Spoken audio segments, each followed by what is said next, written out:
Good evening, ladies and gentlemen. Welcome to the school board meeting of, what is today? December 1st, 2022. Hope everyone had a good Thanksgiving.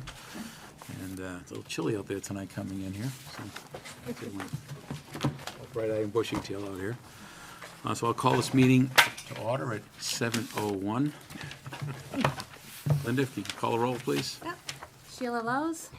Here. Amy Knutson. Here. Shauna Manthorn. Here. Kim Farah. Here. Brian Boyle. Here. Christian Savage. Here. Mark Sherwood. Here. Kim McCormick. And Michael Boucher. Here. If you could all rise for the pledge of allegiance, please. I pledge allegiance To the flag of the United States of America, and to the republic for which it stands, one nation, under God, indivisible, with liberty and justice for all. Sorry? Do you need that? It looks like our first order of business here is approval of minutes. We have just one set of minutes here. I'll make a motion to approve the November 17th minutes. I'll second. Minutes, motion by Dr. Farah, second by Michael. Any discussion? Seeing and hearing none. Call for vote. All those in favor?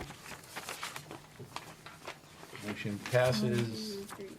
Let's see. 7-0. Abstaining. And one abstention. I also meant to mention, Linda, with minutes that McCormick is excused. So she had a feeling we had to attend to. We could do have a non-public set too, Brian. You want to pass them down?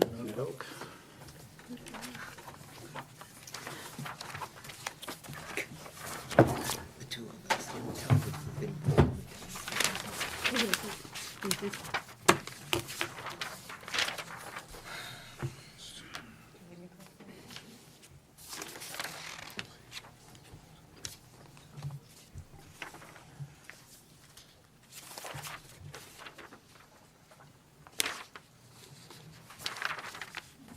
I'll make a motion to accept the minutes of the non-public session on November 17th. Second it. Motion made second. Any discussion? Hearing none. Wait, sorry. Go ahead.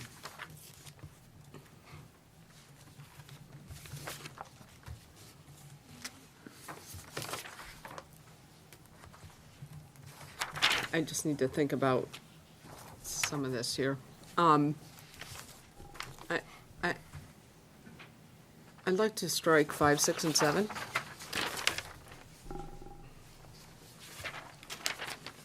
I'll second that amendment. I think it's technically correct, but there's no decision on it. So I'm gonna, I make a motion to amend the minutes, Okay. and Sheila seconds. So is there, we need to vote on the amendment and then the minutes. Okay. There's a motion on the floor to amend the minutes. Yes, and I seconded it. Okay. All those in favor to amend the minutes? We have 7, 7. and 1 abstention. So we have 7-0-1. And Sheila, you're gonna amend your motion to accept the minutes as amended? I'll make a motion to accept the minutes for the non-public session of November 17th per the amendment. You're withdrawing your previous motion. And I am withdrawing my previous And I will motion. withdraw my previous second, and I will second your new motion. Did you get all that? Linda's good, she's got it. Okay, Sorry. so I think we can vote again. Now we can vote again on the minute, yes. All those in favor of now the amended motion? 7, 7, 0, opposed, and 0, abstain. 1 abstention. Pass it back. 7-0-1.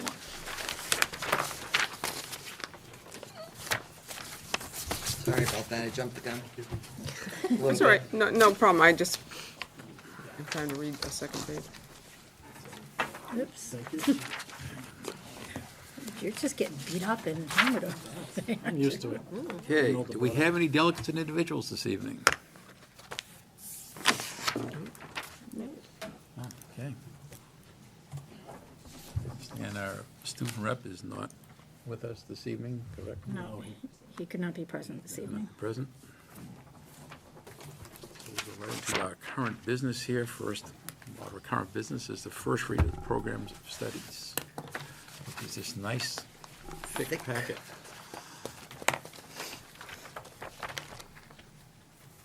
Mr. Pedersen, good evening. Good evening. I come to you with the annual program of studies. Tonight would be the first read per policy IGA, where the board takes a look at the program of studies. First read tonight, second read at the December 15th board meeting before it goes to print. So you'll see in your packet not only the program of studies, but also an executive summary that highlights the changes. Every year, minor changes get made. The teachers look at the offerings, look at the program of studies, make some changes, as well as Salem and Pinkerton, our CTE partners, have some changes. So those are actually, the Salem and Pinkerton changes are still coming in. We just send it to print a little bit before they do, so their changes are being updated. Those changes are not necessarily all reflected in the program of studies, what you're looking at. But in the executive summary, I do highlight some of them from Salem, but I believe there's a couple others coming in from Salem, and there might be one minor one coming in from Pinkerton that I'll give you more detail on the 15th. But you'll see on pages 30 and 67, Life Skills 1 and 2 at the CCP level for half a credit are changing to, we're recommending that they change to Life Skills Daily Living, non-leveled for 1 full credit, Life Skills Consumer Math non-leveled for 1 credit, and Life Skills Career Planning non-leveled for 0.5 credits. The curriculum really isn't changing. What's happening is the curriculum that's currently written for Life Skills 1 and 2 is being divided into those classes differently and just rearranged. So there's really no curriculum change per se. It's just how that curriculum is being delivered to the students and how it's arranged in those classes. You'll also see some changes in the art department. So that's on pages 34 through 35. Some name changes. And some leveling changes and some changes to who these classes are open to.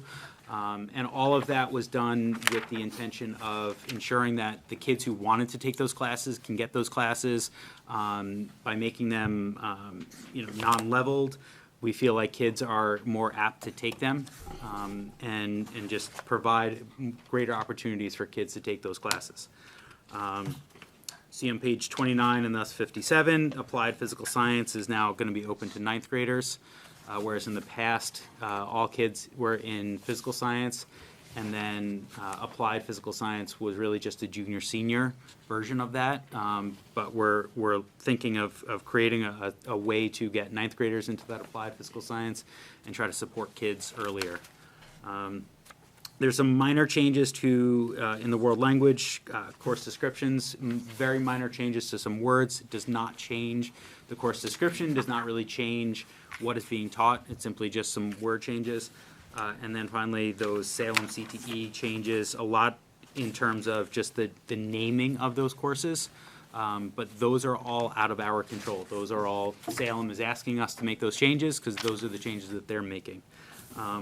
2 other things to just point out to this group. One is that this process did go through Curriculum and Assessment Committee. It goes through a first read and a second read at Curriculum and Assessment. That committee approves these changes, sends it on to the board. And then the last thing to note is that, as stated in the program of studies on page 6, the online version is the most up-to-date version. So this, tonight and at the next board meeting, to get this approved is simply to go to print. And then things do come up. We find things, like I said, the Salem and Pinkerton changes that come along, but the online version is the most up-to-date version. So. Questions from the board? Is there not a requirement yet for financial literacy in high school? So the state has said that it's coming down the pike. It's not until the next graduation year. We have some tentative plans in place of how that's going to look and what's that going to look like. there's more to it than just simply putting it in the program of studies, because it potentially is going to affect graduation requirements, which then, because there's a policy on that, it's got to go to policy with that. So there's that change to come down the pike. We've started to look at that, but as we looked at how does that look in the program of studies, we recognize that then changes graduation requirements, like I said, which then there's a policy. So there's going to have to be a policy change on that, which is then going to affect maybe the graduation requirements. And so there's a lot of changes that come to that besides just what's listed in the program of studies. But yes, we are aware of that. Sandy's got something to say. Yeah, and I apologize, with apologies to Mr. Patterson, because this is a very recent update. Sorry, hi. At a recent state level meeting of curriculum directors, there are two different RSAs that pertain to that. We had asked for clarification from the Department of Education. They're still working on that. But what we were told is that the requirement will be to offer a financial literacy course, which we already have. It's currently running. It has been running. But it will not affect graduation credit requirements, is what we were most recently told. And I haven't even had a chance to debrief with Mr. Patterson about that, but sorry. Just wanted to add that. Before you go, and the legislation requires that the content is covered and does not necessarily require a separate course. It Must can be either be offered. offered through a course or embedded in economics. We offer the course and we embed some of the content in our economics course, so we meet it in two different ways. So, But neither of those courses are required. correct. Well, And that's what they were told. They told economics us. is. Economics is Civics required and- for graduation, yes. Economics is required Yes. for Yep. graduation? Yeah. it's Yes. Freshman Okay, year, good. it's Yes. economics and civics. Civics. civics. Oh, so that's changed now? Because it didn't used to be a No, requirement. that's been a requirement been for quite some time. 2012. I don't remember my I can daughter even ever tell you in taking case I had for a economics. teacher. Yeah, I don't remember her taking economics. yes, yep. Ask her. Sorry. Okay, believe you. Jeez, Kim, are you losing it? I mean, did I just witness this? I'm the one with the memory of the elephant, gonna- she's not. But Kim, I would say the same, like, I know that's the course and that's what it is, but I always considered it more of freshman social studies or. That's what I thought. So, yeah. I don't think But it was it was- called economics, is it? I think this, yeah, it was when I took it 20-something years. Questions? This is I just the gotta look this is now. your first read.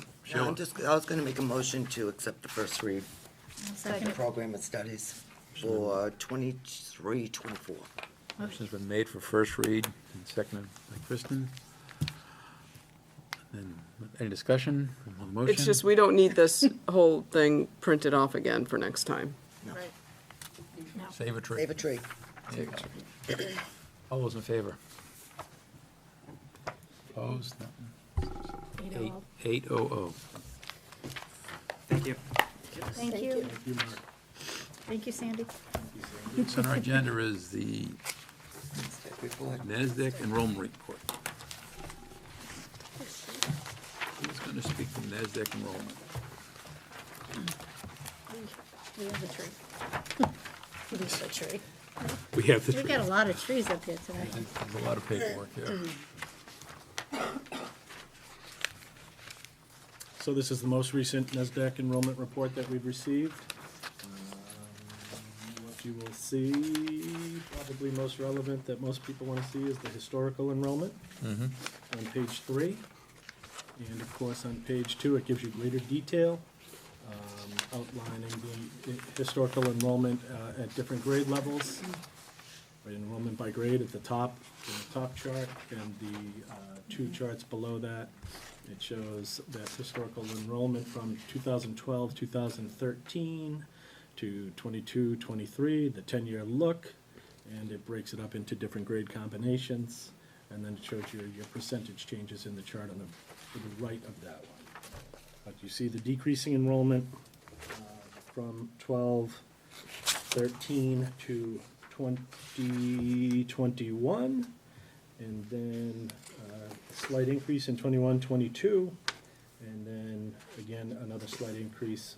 We're on the rise 22, 23, but still nowhere near the numbers of students that we had in 12, 13. Yeah, so for those at home, so basically, that's, I think 11 was a high. oh yeah, but in 2012-13, you had 3,965, now you're down to 3,195. That's quite a drop, Yeah. which I think is true of the whole area. It's not just Timberlake, I think it's happening everywhere. Yeah, definitely across the state, or, throughout the state, and certainly nationally. And I know, NISDEC historically is quite accurate with their Yeah. projections. And I think it came up last at a meeting, Michael, about enrollment projections moving forward. These are what you should be looking at for strategic planning. Yes. And so you see more of those projections on pages 4 and 5. That's where we'll definitely Right, need to broken out take by that school. into Well, account, as far as projections go. for the next 10 years, looking out, you're looking at an enrollment increase of only about 300 students across the district, which is relatively small. I don't know where the biggest breakdown is, but I know It's historically. Danville and Well, Glasgow, I'm looking at 50. no, because actually Danville projects, of the total enrollment, if you look at the next page, at page 7, Danville is 18% fairly consistently for the next 10 years.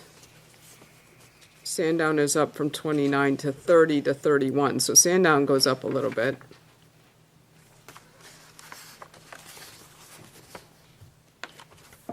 I'm just looking at the bottom of that page, so Yeah, I see what they you're bump a doing. little bit. I was actually doing math.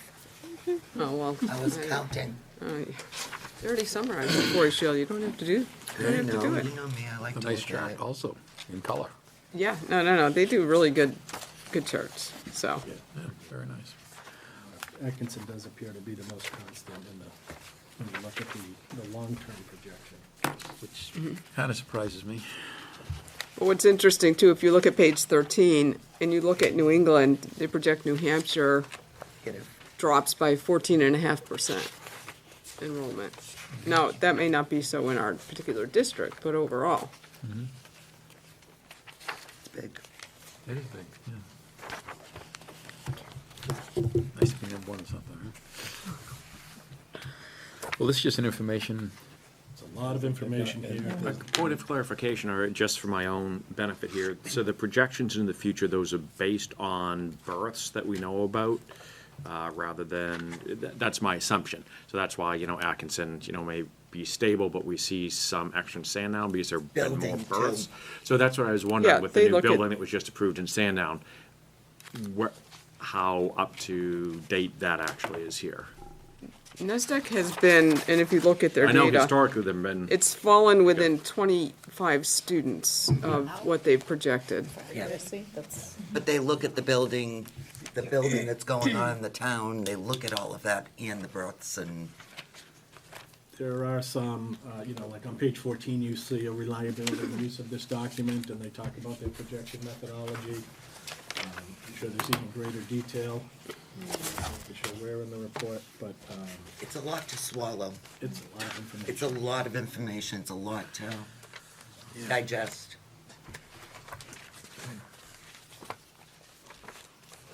And you've got it in a nice packet, so you can. Yeah, it's Take it good home. information. It's Knock really, yourself and they're usually right in there.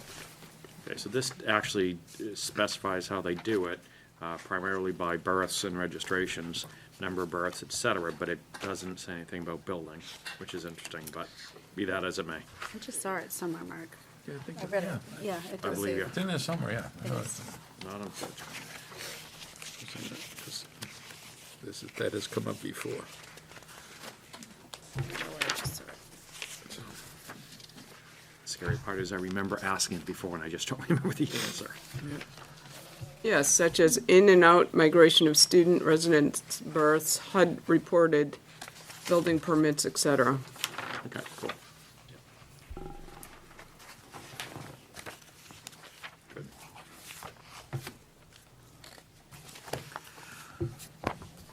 Any other questions here? This is just an informational type thing for us this evening.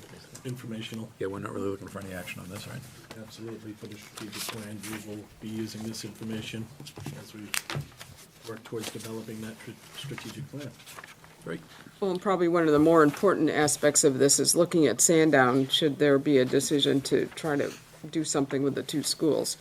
If you look at near the end of the packet on page 5, you'll see Sandown's projecting up by A whole bunch. 133 students in 10 years. Yeah.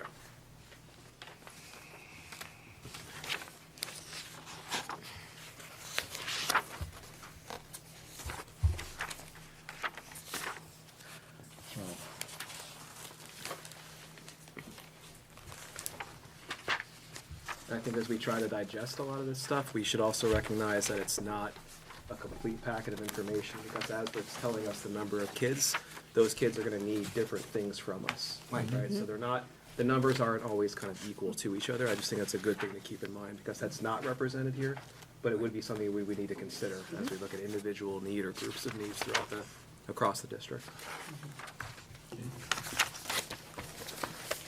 All righty. Order of business here. Goals, high school and music department. So in your packet, there is an executive summary with a brief introduction as to goal setting for us. We're trying to be much more aligned in our goal setting, have a common direction, shared vision, moving forward with our goal setting as a district. And so there's that information there in executive summary. And also in that executive summary, attached to that summary is the school board goals for reference, just for easy reference, as well as the superintendent's goals. You'll see basically, I'll just highlight the graphic that we're looking at all of our goals being connected in some way or another. One feeds the next, and we should be looking at that district-wide. And to that, I will introduce Mr. Beccarezza. I will allow him to introduce his team, that his entire administrative team are here, I believe. I don't see Mr. Brown. He was here earlier for policy, so we lost him. But Thank you very much for giving me the opportunity to speak to you all tonight about our high school goals. Our team is over here. We have Michael Hopek, our mayor, Ricky Chauvin, Ashley Harbell, Danielle Foley, Dr. Neil Campbell, Kurt Schweiss. He works with us, even though he's the head of the pack and everything. We like to keep him with us, too. Part of the team. So absolutely. And we got Mark Pedersen over there. He's also involved with us. Welcome.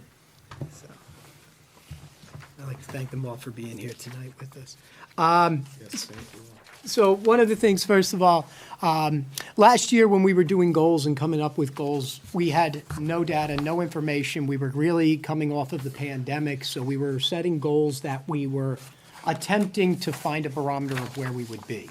You know, how do you determine what discipline data is from the year before when everybody is remote? You have almost no viable data. How do you do it when you have no clubs or organizations?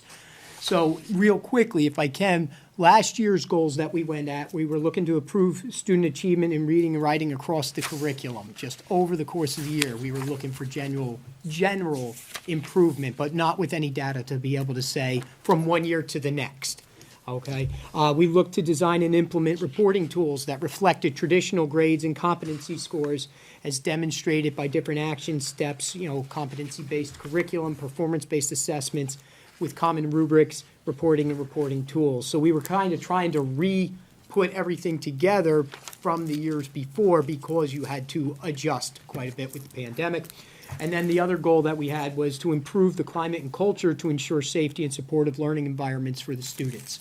The things that's missing from all of those goals is how much you've improved. How do you do it? What is your baseline to what is your improvement goal?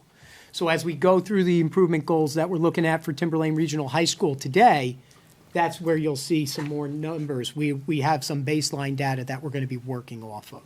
So the first goal that we have is you'll see that Timberlane Regional High School will have a 4% student achievement increase in reading, writing, and speaking as measured by the number of competent and sufficient content literacy scores. These are reported on the report cards to the parents, to the students at the end of every single quarter. So what we have is we have the baseline data from what we we create it from last year, from pulling it from the report cards. We are specifically, the best way to look at this is from the fourth quarter this year, it's past, to the fourth quarter of what it will be.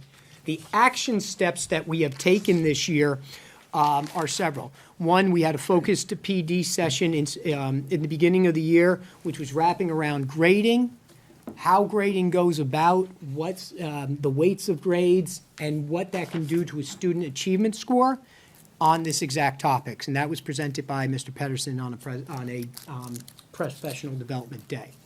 We've used portions of faculty meetings to relay the expectations of the process and how to go about it. When you're talking about competency-based education, we are not completely only competency-based education. As some of you have individuals in the district, they do still have a traditional report card, grades, A, B, Cs. We also report 1, 2, 3, 4s on your competency. And we're trying to, what we've done is, this particular quarter, the report card expanded to show more information, and we had to also not educate, but reacclimate people to how we were doing that, and we utilized faculty meeting sessions on that. And then what we did is, as the report cards came through in the report card period, in early November, what we did is we took the information, we took what was being reported by the teachers, we also looked at and corrected, okay, is this, what is in a 3? Did you report it properly? So we created more of that we were making sure and ensuring it was on a universal system.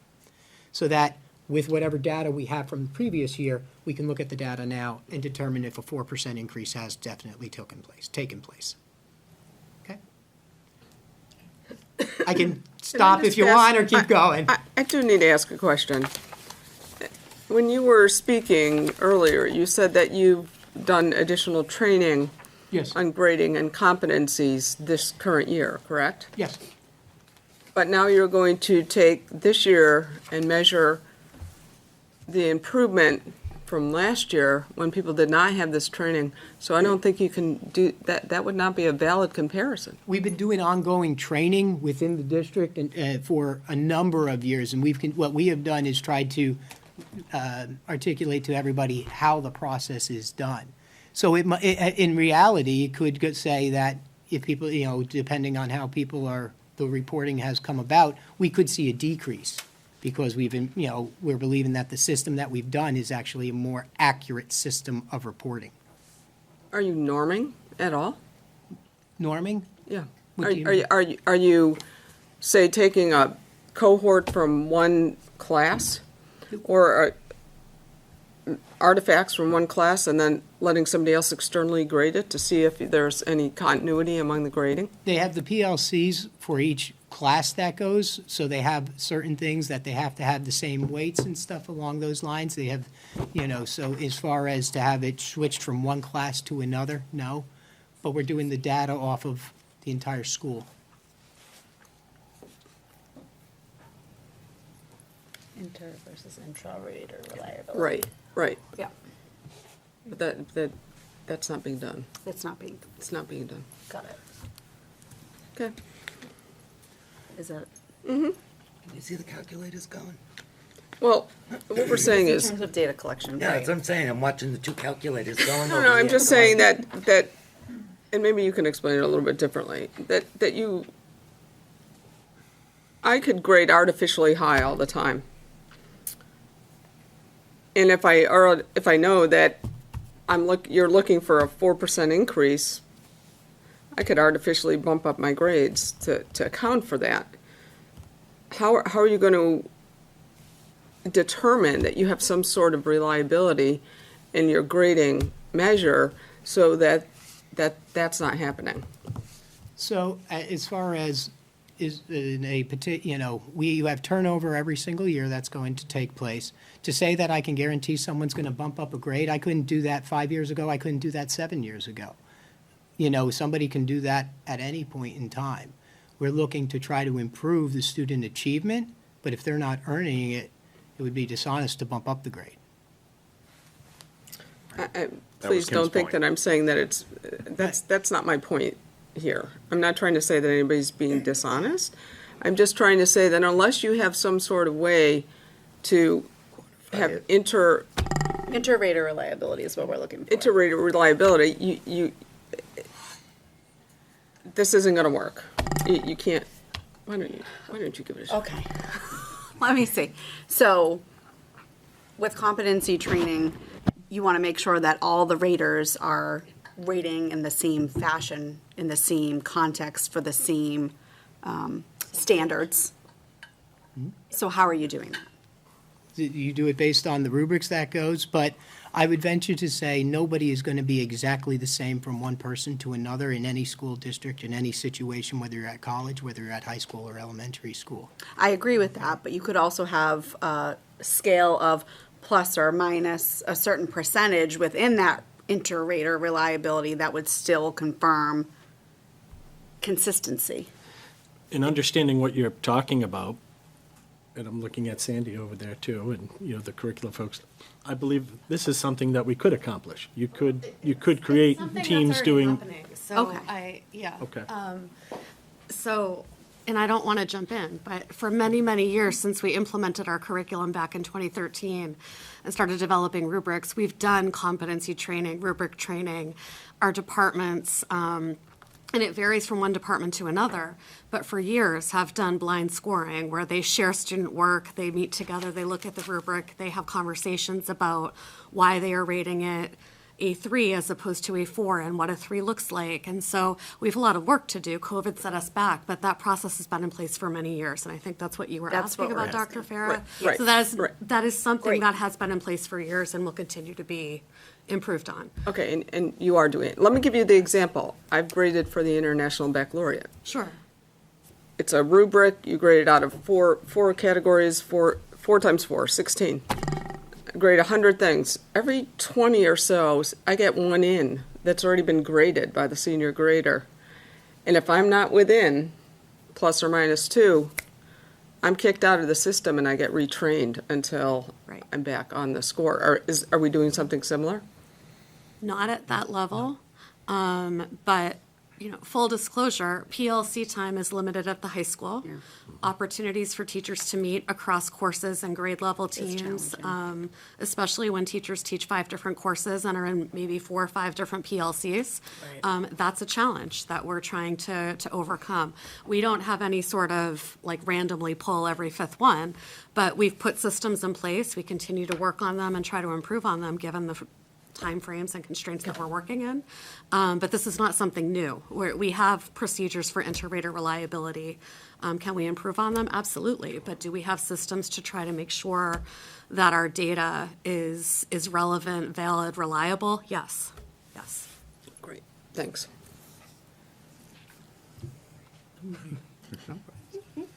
She'll be back.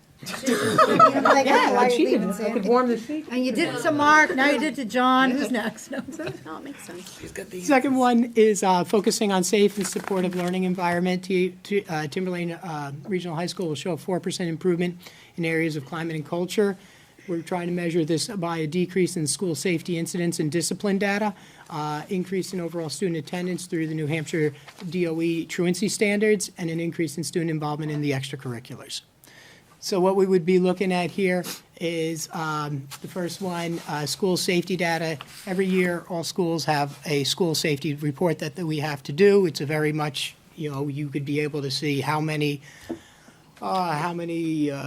disruptive behaviors happened one year versus another year. You'll see the overall numbers go directly. It's reported at the year, so you can go from one year to the next as far as that goes. You try to do it based on percentages because if your population changes, you might have a lower number, but you want to have a 4% difference is what you're dealing with.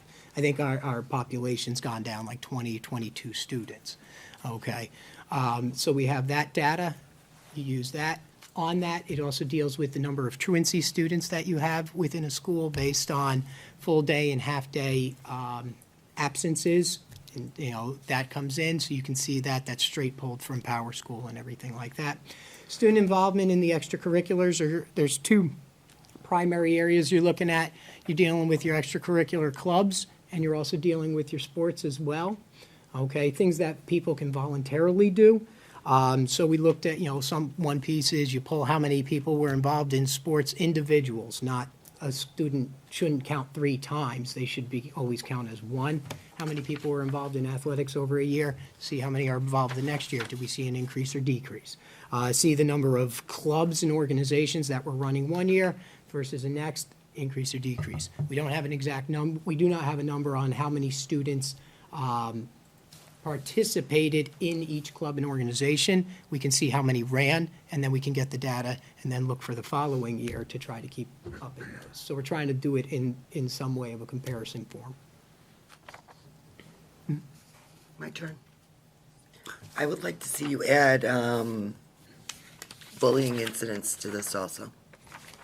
It's automatically on the, it would be involved in the school safety incidents and discipline data report. It's specifically on there. It's encompassed in there. Yeah, absolutely. Yeah, it's actually broken down into all the different areas of it, whether it's cyber, sexual, racial, all those type areas. It is broken down. So you could say if you had full, reported incidences, confirmed incidents, anything like that, it is a portion of that, so it does Okay. have to be reported. Yep. That's all I got. Just one other thing on the high school goals, or if we could get an update at some point. I think we added another position or have an assistant principal now that is in charge of extended learning opportunities, career and technical education, and so on and so forth. And that is one of the big superintendent goals and also school board goals. So maybe in the next few months, the board could get an idea of what's going on in those areas. We actually have talked about it with Dr. Campbell, and he was hoping to be able to do a presentation in January for you all. Right. So that was, right? Yeah. No, but that's what we were looking at as far as that, because, again, that's certainly going to be a building of, where you're creating the baseline, especially for ELOs, where we as a district did not do many of those in previous years, and then seeing success, also seeing the number of community connections, the type of ELOs that we have, so that's going to be his presentation in January. The final one linked a lot with goals, when you're trying to do Timberlane Regional High School SAT participation rates and achievement scores. We're hoping to increase of 4%. There's no, there's no great way to judge high schools to high schools in the state of New Hampshire. It's not like you have the MCAS. You have the SATs. There's a lot of personal opinions on the SATs. That's not our worry. That's not our purview here. What we do want to recognize, though, as we talked and working with the superintendents, and how we are trying to judge progress as a high school, that is a way to judge it compared to the rest of the state and compared to globally. So what we looked at is this has to be then that has to be something important to us, okay? It is still recognized by colleges. So what we wanted to do is, because this is a measure universally within the state, let's do something with it. We're hoping to implement a couple of things. I know Sandy previously has talked about the usage of the PSATs so that you have it, because it's tough to tell growth and really from one class to another. There's different parties involved. That's really difficult. It's easier when you start doing it something of the PSATs to the SATs, okay? Because at least you're dealing with a test of the same students, which is huge.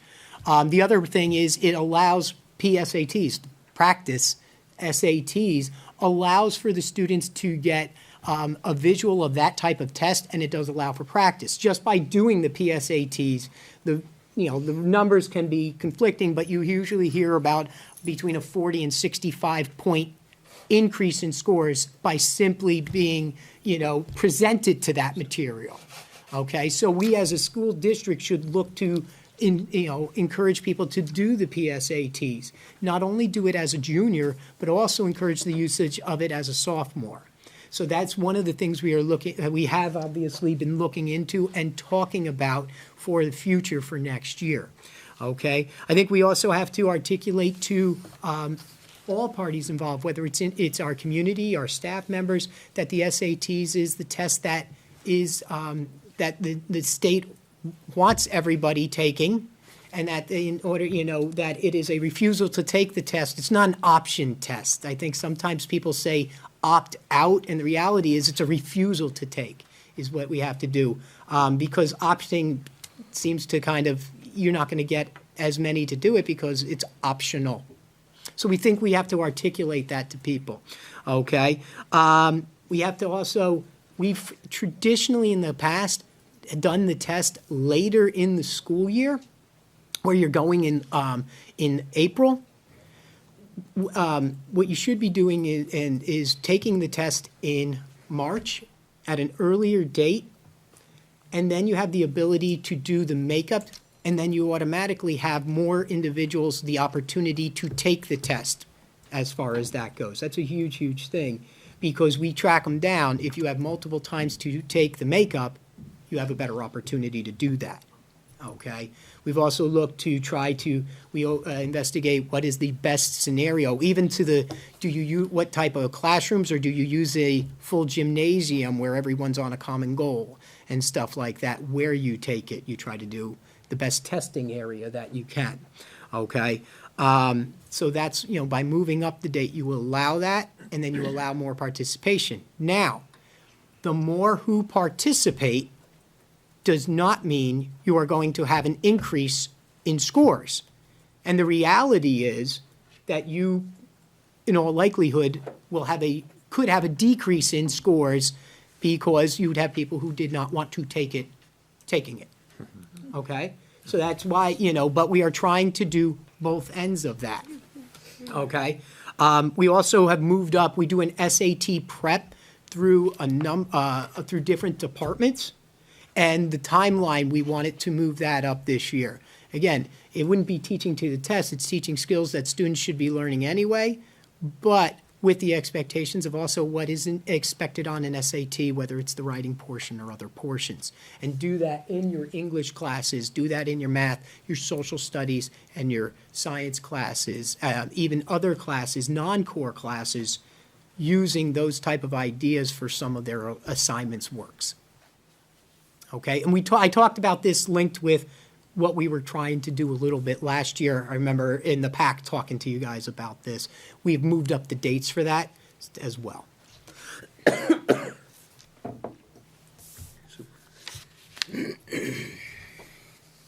Sheila? Michael's sorry. first. What percentage of our students are currently taking the SATs? 77. And so you're hoping to bring that up to 78. So that's 4% both for participation and achievement scores? So you'd like, ideally, you'd like, if 204 students took it last year, ideally, we'd like 9 more students. We'd like 213 students to take it this year. Yeah. Okay? That's one part of it. The other part is, if your average proficiency overall of those 204 students last year was 63%, we want the proficiency going up to 67%.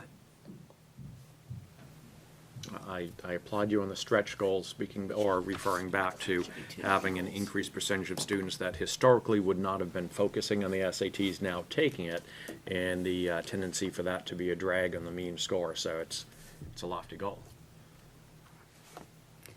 We're going to go up, we go up together.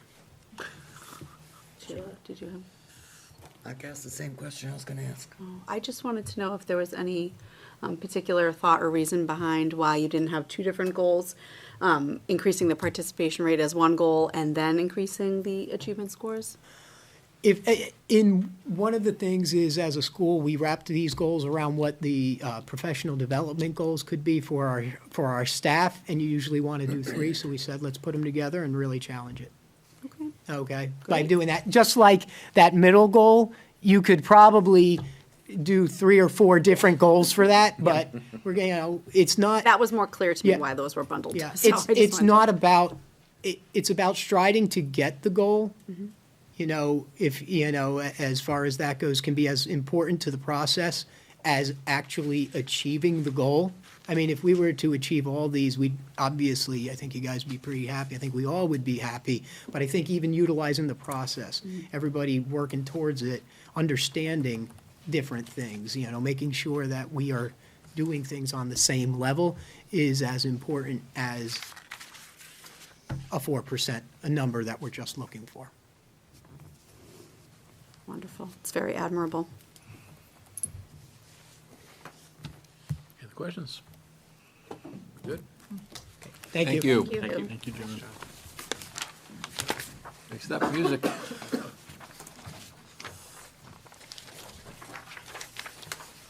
sit in the middle, leave this one open for Sandy. Thank you all very much for giving me the opportunity to share the progress that we've made and the goals that we have moving forward. I have both the music department goals as well as the Performing Arts Center goals. Eric Constantino presented last year on the Performing Arts Center goals, but right now he's working with the MVPO and the Performing Arts Center. They have their big holiday performance Sunday afternoon at 2:30 that's featuring one of our students, Isabella Fair, on vocals. So that's they're doing their dress rehearsal tonight, and we're looking And forward they're to that featuring performance on somebody Sunday. else. No, is it a secret? No, it's not a secret. Also going to feature Superintendent Chris Kellen, who's going to Narrate is the term we're sticking Narrate. with. No, Hopefully in time. no singing this time. No singing. Does he have a script? You limiting it? Well, it was the night before I'm like Christmas. just It's- making sure. He can't ad-lib, right? It'll be the 12 days of Christmas now. Very good plug, though. I'll give you the plug. Thank you. And I appreciate the support, Mrs. Savage. Anytime, yes. Just reaffirming. Just So the focus of sorry. my goals for this year are mainly a continuation of some of the progress that we made last year. As we're coming out of the pandemic, the focus is really revive and expand the program. So this first goal, during the 22-23 school year, the music department will improve communications with all music community stakeholders by augmenting and enhancing our digital and social media footprint as measured by the creation of a website and updating social media accounts at least once every 2 weeks. That started last year by the creation of those music department-specific social media accounts. Use that to focus on sharing positive news, student achievement, like state-level auditions, festivals, accomplishments. It also gave us an opportunity to more readily share live stream links for the performances that we had, and then share whatever updated safety protocols that we had to do last year that we don't have to worry about this year. So the goal this year is to expand on that social media sharing. For example, today I was able to share that we had 18 students that were accepted to the New Hampshire All-State Music Festival in April. I also had the opportunity to share, I know I came and spoke before you guys a few months ago about the All-Eastern Festival. 10 students were able to apply, and we were going to be very excited if 1 or 2 of them made it. And we got the news this week that 5 students were accepted, and then the 2 additional are alternates. So if a spot opens up, they'll be able to go. It's absolutely incredible. And we're just happy to be able to have the medium to do that through the social media. The goal for this year, as far as that goes, is to create a music department-specific website. We have a lot of the back end of that done. The focus is aligning that website with the formatting of the other district websites, but also focus as media sharing, more in terms of the videos of our performances and the photos. So the format does look a little bit different. We're still working through that. We've updated a little bit of the Performing Arts Center website. I'll talk about that a little bit later with those other goals.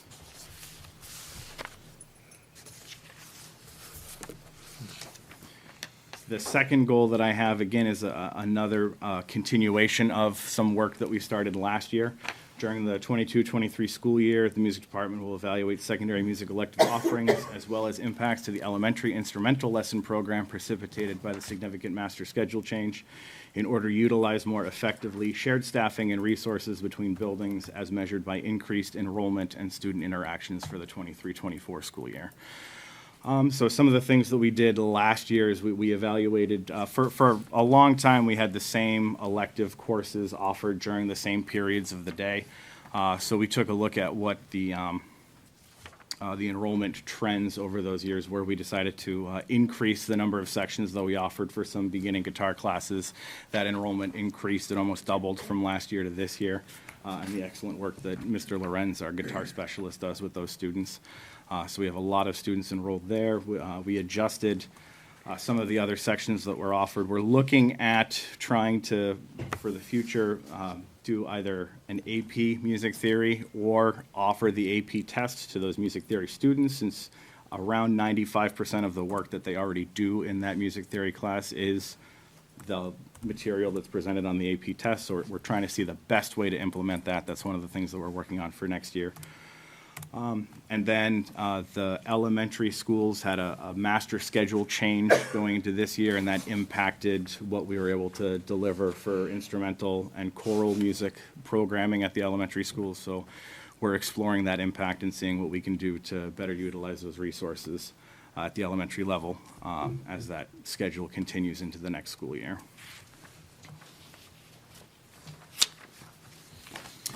The third goal that I have is not so much a carryover, but a newer version of a goal that I had last year. So during the 22-23 school year, the music department will explore new and expanded opportunities for student musicians to perform for their school and greater community as measured by an increase in student performances compared to the 21-22 school year.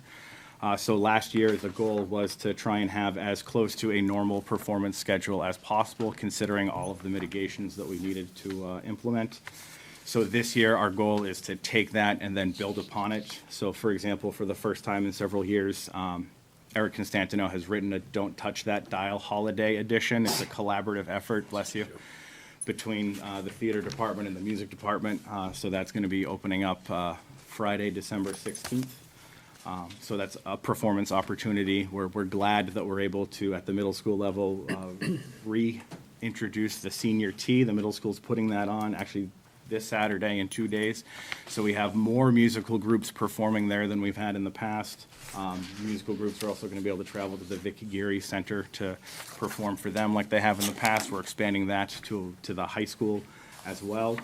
We're just trying to give as many students as many opportunities to perform as possible and just expand on the recovery of last year, the expansion of this year. To that end, are we, your suggestion for the December 15th school board meeting? Why don't you share that, Mr. Schweiss? Sure, yeah. So when I found out that the school board meeting would be coming back to the Performing Arts Center for the 15th, I offered for the chamber singers to perform the Star Spangled Banner to open up the meeting, especially with the guests that we'll have. Figured that was appropriate.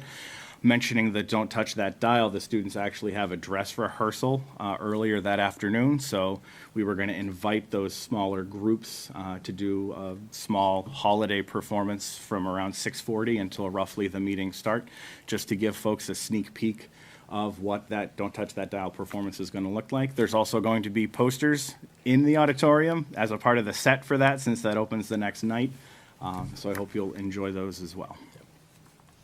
Very good.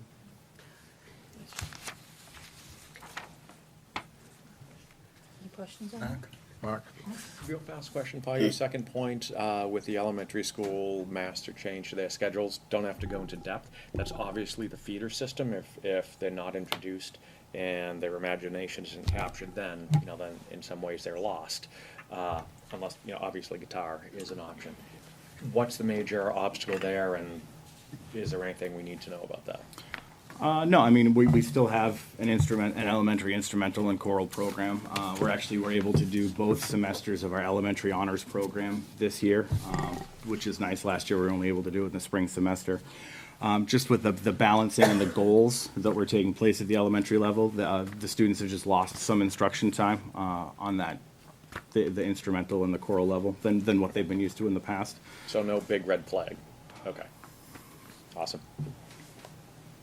Sheila? Lynn's still going to be sending me emails.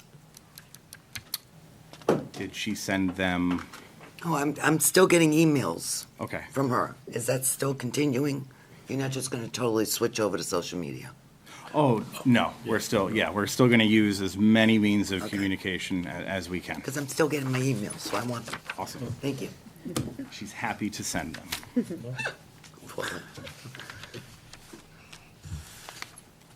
I'm good. Performing Arts Center? Performing Arts, please. Excellent. Similar concept for the Performing Arts Center. We started some work last year, Eric and myself, and we'd like to continue a lot of that work. Bless you. So the first goal during the 22-23 school year, the Performing Arts Center will continue to explore ways of bringing student artwork into the building and celebrating the work of art students throughout the district as measured by increased work on display throughout the school year. So last year, the big change that we had is we purchased some picture frames, smaller picture frames, and we were able to change out those picture frames with student artwork from the elementary schools, the middle school, the high school, pictures of events that are taking place, so folks that are coming in are able to take a look at what's been done. The big unveiling that we were able to have, I believe it was a year ago, last December, Eric teamed with the APS. it was either AP or the Honor Society, or I'm sure there's a lot of overlap between those students. But they all generated a 4x4 canvas of the different fine and performing arts, and we were able to unveil those and mount those high up on the walls throughout the building. And then we had a guide where we had pictures of the artist with the artwork and then explaining a little bit of their thought process behind that. So those are still on display because they were the inaugural ones. We'll keep those up probably for a little bit longer, and then we're going to start kind of rotating those out so other students have more opportunities to share that work with them. Some of the changes that we've already done for this year is we're exploring the best, safest way to get some really good-looking display cabinets to illustrate students' 3D artwork. We have a really strong pottery program at the high school. So right now we have two cabinets where Mr. Blaska is displaying some student pottery work. And we're collaborating with him and other members of the high school art department to try and find different ways that we can highlight the work that students are doing, because there's a lot of traffic that goes through the Performing Arts Center lobby, and that's a really logical place to kind of share the artistic successes that our students have, and we're trying to bring more of that to the lobby there. The second goal for the Performing Arts Center is again an expansion on some work that we started last year. During the 22-23 school year, the Performing Arts Center will offer opportunities for Timberlane students to workshop with and watch performances of Timberlane alumni who have found success in the performing arts beyond high school, as measured by the expansion of the alumni series of performing arts sponsored events. So we were able to hold two of them last year. The first one was dancer Sky Maddox. I forget off the top of my head what year she graduated, but she recently was in Steven Spielberg's remake of West Side Story. So she was there for the day. She workshopped with a lot of students, a lot of dancers, and then did a performance with them and on her own that evening. We were also able to bring in a jazz group, the Soggy Po Boys, that features some music student graduates, Nick Manella, Eric Claxton, a couple others, so they were able to work with some of our music students and put on a performance that evening. So we're looking to expand that. I know Eric has reached out to some vocalists. He's looking to do a vocal-themed alumni event this year, and he's got a couple other ideas. We're hoping to we had two last year, we're hoping to get 3 up and running this year. Me again. Go for it. Are we doing the APR show again? In performing, I'm not sure about that. I'll have to talk to Eric Really and see. would love to see another APR show. Fantastic. It was Mr. Kellen, myself, Mr. Finnegan Yes, that were there. and it was very well It was attended. Phenomenal. It I was cannot very say well- enough about it. Yeah. I'll follow up with Eric and see kind of what It communication really, he's already it started just with that. showed it was tremendous. And I would argue that if you put those paintings up for silent auction, they would bring in some Absolutely. real money. yeah, I agree with you. Everything here in these last two things, I just want to say it just shows me that the right people were picked, and this is what I personally have been looking for, that we highlight our students and we show our alumni and put it out to the public, because that's what needs to happen. And the different things that are coming in. So I thank you for all of this. Thank you. For the third one, slightly more technical, but for the 22-23 school year, the Timberlake Performing Arts Center will explore, implement, and refine new box office software protocols and procedures, which includes the ability to purchase tickets by credit card as measured by increased ticket sales and/or generated revenue for Performing Arts Center sponsored events. So we've partnered with a company called Ticket Leap. We chose them because the websites that they generate for each of our performances are really top notch. They also had some of the lowest fees, so there's less cost that's going to be passed on either to the customer or the organization, whether it be us or, for example, MVPO, paying those additional fees. Everything's going digital. So not only can folks purchase tickets online in advance, but their ticket as well as their receipt's going to be emailed to them. So when you come to the Performing Arts Center, we can scan that ticket and you're good to go. It's pretty industry standard technology, so we're excited to be able to bring that into the Performing Arts Center. We piloted it with the first Merrimack Valley Philharmonic Orchestra performance on October 30th. It went pretty well. Didn't go perfectly, so we're hoping that some of the changes we've put in place for their performance on Sunday will go very smoothly, and then things are going to be in good shape as we enter our school performance cycle, specifically for the middle school and the high school musicals. Those are the biggest ticket-generating performances that we put on. So through those social media platforms that I mentioned earlier, I'm going to be sending out tomorrow information about all of those sites that are going to be cross-linked on Ticket Leap. So hopefully folks are going to be able to purchase tickets not just for something on Sunday, but also for the high school musical that takes place in May. And everyone will have everything in place ahead of time. Hopefully it's going to reduce time and frustration with long lines at the box office, day of, and just the ability to use the credit card. I know that's something that a lot of folks have been asking for a while, so we're really excited to be able to bring that this year. So 100% digital, so people, the generations that don't. You still have an in-person option. You, she looked at you, I think.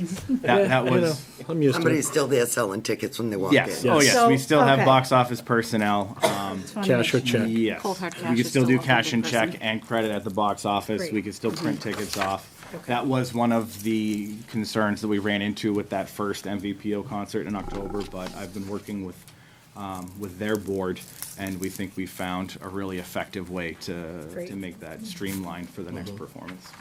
Thank you. And you've talked about the ability to select your seats potentially with Ticket Leap, right? Yeah, that's another thing that was really nice about this program is that we were able to custom generate our seating chart on the website. So a majority of our performances are general admission, so that doesn't always apply.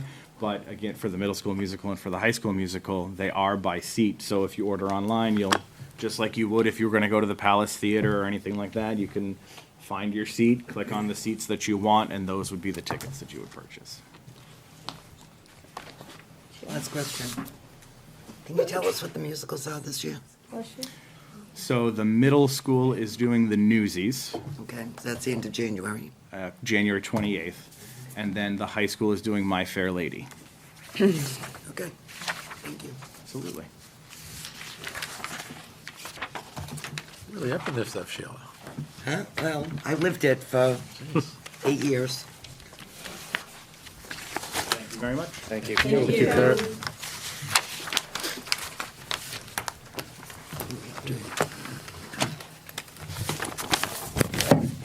Twenty 2024 school calendar. All right. So let me be very clear about this calendar that you have in your packet. This is a very first, very rough draft. Legislation now requires that there's greater coordination between the sending schools that are accessing CTE programs, and that legislation essentially speaks to the fact that you can have only so many differences and it's actually less than 10 in the legislation that allows us to only have less than 10 days that are different for us with Salem, for us with Pinkerton. So what we wanted to do, Sandy and Mark have been attending those meetings to coordinate with Salem and Pinkerton. And is anybody else part of those, other than Salem and Pinkerton for us? Hudson, Wyndham? Wyndham and Pelham, because they also send to those schools. So what is here, what is proposed, what you see for, significant differences are early release days.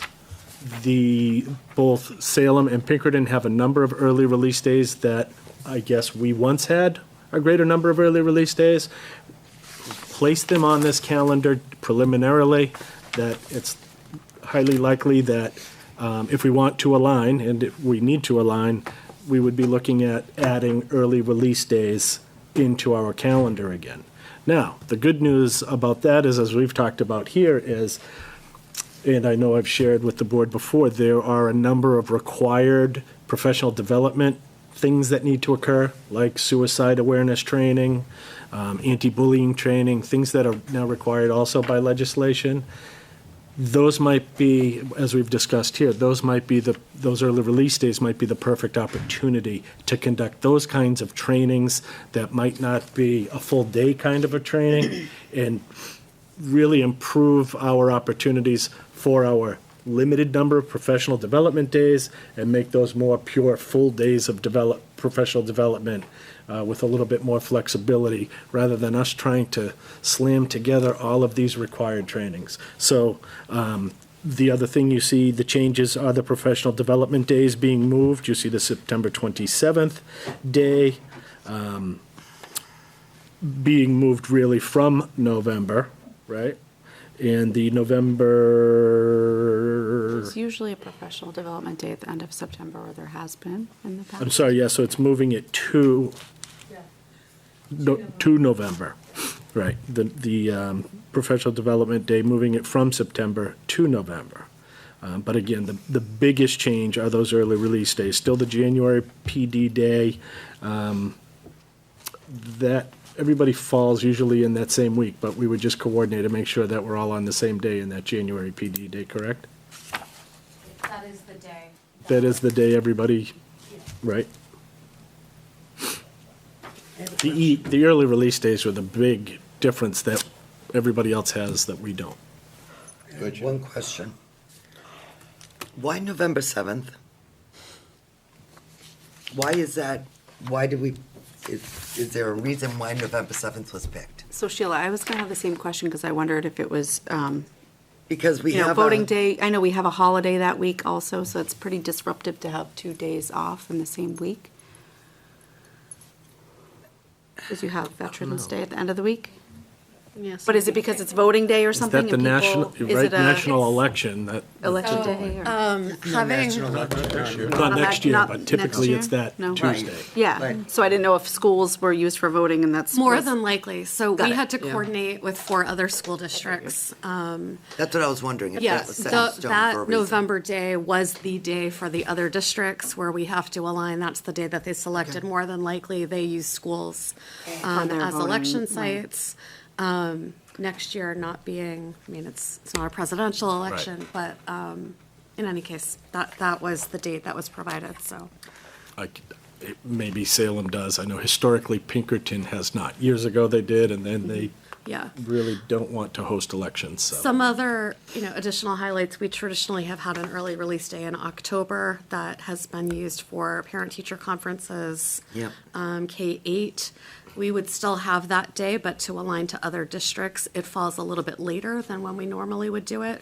So there are some other, minor changes that we've had to make to meet the expectations of this RSA to align to these schools that have CTE centers. Well, she was saying it's 2 days off, I was gonna say. In 1 week, yeah. No, But I mean, my point was, let's make it easier on parents and make it Thursday, Friday, Saturday, Well, Sunday. that's exactly. To get Yeah. daycare, because that's 2 days Yep. It's totally separated for parents.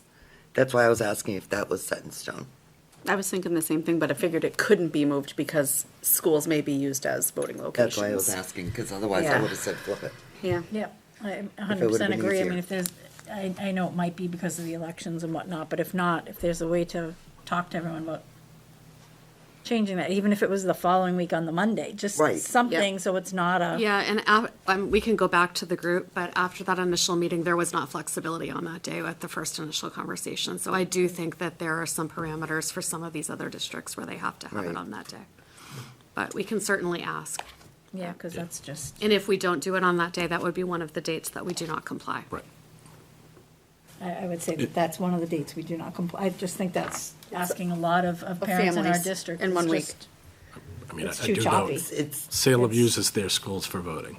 I know that. I mean, that's. but especially don't. for the younger, Yeah, parents but, with yeah, younger well, kids, but not that's only two that, separate days it's not even the backed up. parents, it's the students.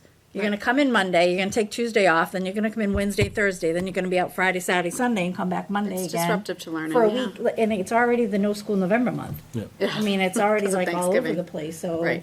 you know, many then you other- have a full week, then you have 2 days, so it's just, How many other non-compliant days are you aware of that we have? If we're allotted 10 maximum, If we were able to align these, I think we counted about 7. That does not include, we had a lot of conversation around the early release days, which again, other districts have that we do not.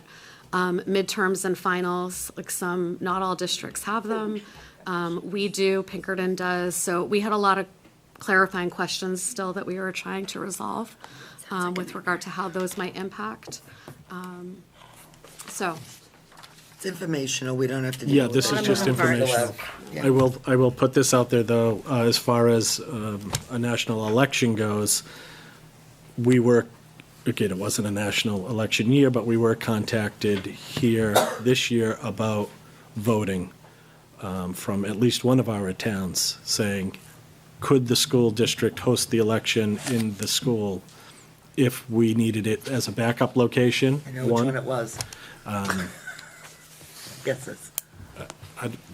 There might have been more than one then, right? But I think when you get down to the presidential election, I would anticipate Yeah, that request that's it. coming from all 4 towns, that Right. we might be But looking. that's not this year. No, definitely not. Holidays Just, gonna fall in just wanted to put it out there, though. I Right. would anticipate that same request coming from all 4 towns when we get to a presidential election. Oh, absolutely. Why? Just capacity. We- Not all the towns have the yeah. capacity. It was a little ugly this year. I didn't have any problem. We did. Just come over and take some lessons from Danville. was it warmer in Danville? Yeah, it was warmer. come to the highway garage. Well, blast out the highway Highway I think garage. it's, It's not it's their favorite. stairs and. It's not warm there. You know, we have we have a lot of elderly, we have a lot of stairs, we have a lot They of, have ramps now. we have ramps too, but we still had people out I'm to just the giving you a road. hard time. So, I know this is all subject to change, but, I mean, are we putting this on the website as a draft? No, this is now gonna go to, the associations to take Okay. a look, give When- their I input. guess the question and is then- when, because now that COVID is hopefully behind us, you have a lot of people that are trying to plan vacations and do things and whatnot and get back onto, and they want to know what days school's gonna start, what days school's gonna end, your February and your April vacation. I mean, It's the gonna professional start on the- development and the early release days are all subject to change, but if we can at least get some basic information out, that we can say this is our first day of school this year, these are our vacation weeks, so that people can have that information, I think that would be beneficial. We usually have that out. Well, when are we expecting When's the this next to be meeting? finalized? When's the next meeting? We don't have one on the calendar. Don't have one on the calendar yet? Okay. We'll have to reach out to the other school districts and see where we, I don't know that there was a plan for an updated meeting. Okay. It was sort of a. here's what it is. We host CTE, this is our calendar. Yeah, well, there was another district that needed to have their board vote to change a calendar that they had already approved. So, Okay.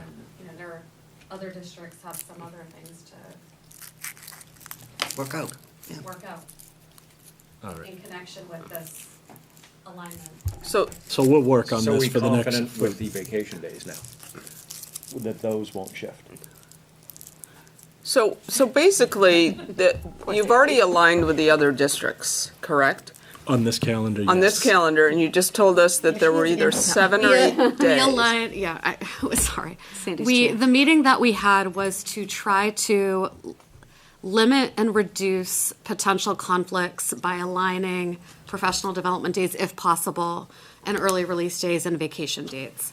So the school vacation weeks, we confirmed, and I think the state of New Hampshire actually released in the past couple of weeks the dates for February and April vacation. So we confirmed, we looked at Massachusetts vacation. So those, I can say with confidence, after that meeting, those we're not looking to change. So the 5 districts have aligned those vacation weeks. I think those are pretty much set. The PD days, we have additional professional development days here during the school year. Other districts have them either before the start of the year. There's some contractual things in place that prevent us from adding some before the start of the school year. Other districts, it's vice versa. So they have early release dates that we do not have. There are a couple PD days on there that we have and Pinkerton have. That other districts do not have because they have additional early release dates. So, that was the best optimal compromise we could come to reduce the issues where we did have alignment. I think we started with over 27 days based on last year's calendars across 5 districts that did not align. And we were able to get it, we think, around 7, which doesn't include midterms and final dates and things like that. But, yeah. So, but looking at this, you don't need both those PD days. You only need one. Like, on this, it says either the September. That's right, it would be one or the One other, or the other, September right. or November. Yeah, so Yes. we can cancel out the. So the September date for other districts, right now, it would be our PD day if we keep to the September date. The other 4 districts have an early release day on that day. So if we move that PD day to November, which is a PD day for the other 4 districts, we no longer have a conflict in November because we would be out of compliance in November if we don't have the PD day. If we have a full day of school on the September date, the other 4 districts have an early release day, it's still a conflict. If we make that an early release day, we can align both the September and the November dates, if that makes sense. So- It does, but if we're Yeah. within the 10 days, then I think the consensus of the board is that we want to go to school on November 7th and do the other PTA day. Yes. Yes. Okay. Okay. So it would be the September PD day, which is an early release for the other districts, Right. just so that you're aware. Right, I think that's what the board wants We'll when bring we this- come back next. Sure. So that would be 2 conflicts as opposed to 1, which is, yeah. So we're going to share this with the TTA as we're required to by contract, and we'll bring it back. That's going to give you an answer about our first day is going to be on the first day of school, and we'll end on the last. Okay, The sooner we can get something, absolutely. No, even if it's understood. skeletal, policies here. Policy. Policies. There's 2 policies in front of you, both are second reads. Both have some fairly quick edits that this group kind of talked to last time. There's some pretty clear recommendations from policy committee. Certainly happy to answer any more things that are specific or targeted, but. Nope, did good. I'll make a motion to adopt second read and adopt policy DJE and KF as written. Second. Second, discussion? None? All those in favor? 8-0. I'm sorry, 0-0. see, calculator brain's not working. It's not. Transportation contract. All right. You have an executive summary in your packet that outlines the Transportation Committee process or the request for proposals and the bidding process from the beginning on September 9th. Excuse me, I won't go through all the details of that, exactly what the process was, other than we put out the request for proposals. Ultimately, we received only 2 companies bidding, one being for a student, which bid on all 3 contracts the regular transportation, the special education in district, and the special education out of district. Durham School Services, who is our current special ed provider, bid on the 2 special education transportation contracts, the in-district as well as the out-of-district. Ultimately, the Transportation Committee met. We reviewed all of the proposals. We rated those proposals using the matrix that's in line with the federal requirements. And what we came to was a point, because we really started talking about the ability to provide the level of service necessary in order to meet our students' transportation needs. And ultimately, it came down to giving greater consideration to first student if they could match Durham's bid. They agreed to match Durham's bid for special education transportation in both in-district and out-of-district for the 2024 school year. However, there would be a 3.5% increase for each subsequent year after matching them next year. And so on the back of that, in your packet, on the back of that executive summary, you see the financials as proposed by first student for regular and special education transportation for each year. And then the attached page breaks it down and simplifies it. The third page there that has the smaller chart that shows that in the 2024 year that it would be an even match. And then with the 3.5%, excuse me, the 3.5% increase, you see the total variance of $6,973 between first student's special education transportation proposal and Durham's. And then in 2026, a difference of $14,399 as the difference between first student and Durham. Ultimately, the 3-year proposal being a total difference of $21,372. And given the difficulties with transportation, we thought that for a student with the greater capacity that company has to provide the service, excuse me, that we might see a greater level of service, and that the overall consensus was it would be money well spent to have a greater level of service. Mr. Khan, do you mind explaining the difficulty we were having with Durham and as a result of that difficulty, some of the options we had to provide to some parents to make up for it? Sure. I think we've talked a lot about regular transportation, really, at this table, more than special ed transportation. Regular ed transportation for a student has not been without their difficulties. However, they have a backup plan, given the way that, regular transportation is structured. It's a difficult, communication. There are different things that are more difficult with that regular transportation, but their backup system is basically that they have more buses on the roads here in the community, and they're able to utilize those resources to try and make up for their deficits. That is not as easy with special education transportation, certainly out of district. But what we have seen in my year and a half or so here, Durham just doesn't have the capacity. When they don't have a driver, they don't have a driver. So, it happened this week. Where, they reached out and said, look, a driver called in, we are not going to be able to provide transportation to this school for these 4 students. Kelly and I, or Ginger and I, get those kinds of calls and texts, and our response is essentially the same every time. You need to do something. We need, this week it was, we have 11 drivers out.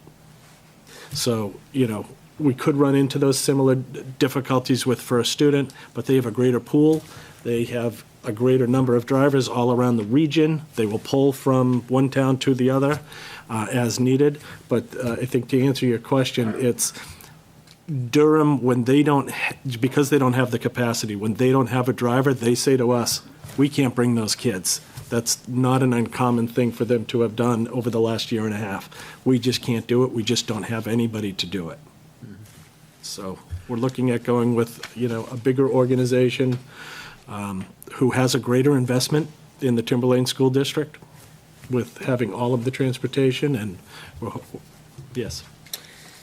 I have a question on this contract. Yep. Maria just walked out, but I have a concern here on section, And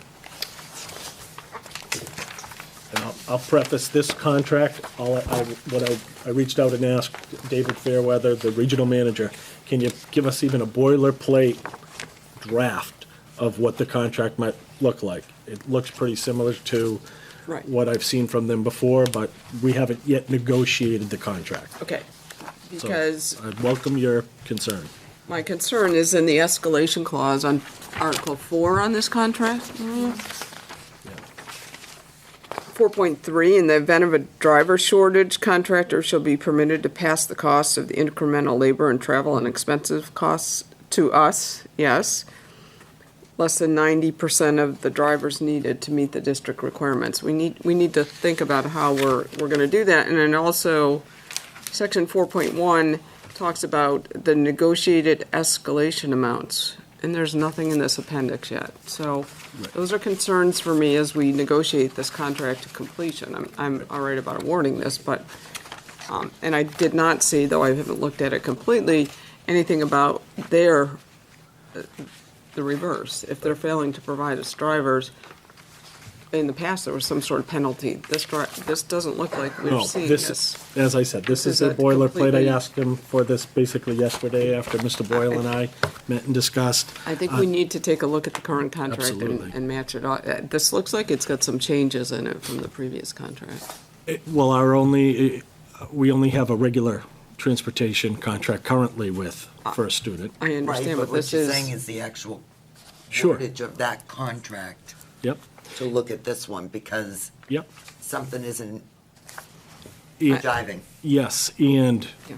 to your point, so in the RFP, we put a $500 penalty, and they know that, and it will be reflected in the contract. So if they are unable to provide a service or provide a route, it comes at a $500 cost to them. So that means that. So that's, you don't see any of that language in no, here none of that yet. language Right, is none of that is in in here here, yet. so. But it does say, if they don't, if they have to hire more people, that's at a cost to us. Right, Right. it's So contradictory. that's gotta come out. Right. Do you know, Contradictory that's what language. she's saying. is that Yes, she doesn't totally see understand that. exactly what she's saying, But yes. this is a draft, it's not their proposal This yet. is, this is their, this is their boiler. boilerplate contract that Yes. he got from corporate. We're gonna Yeah. get the draft, and it's gonna So go then to wouldn't it- Shaughnessy, and it's gonna be compared to the old one, and then It- we'll see it. And Make as sure far everybody's as. aware. Yes, escalation clauses, also, we were clear in the RFP, no fuel escalation clauses. Thank you. It's too variable. Or if they put in 5.1 and we pay the penalty, it's assumed, $4 a gallon goes up to 5, we pay the penalty. If it drops to 3, we receive the savings there. Right. Let's put it in and have to cut both ways.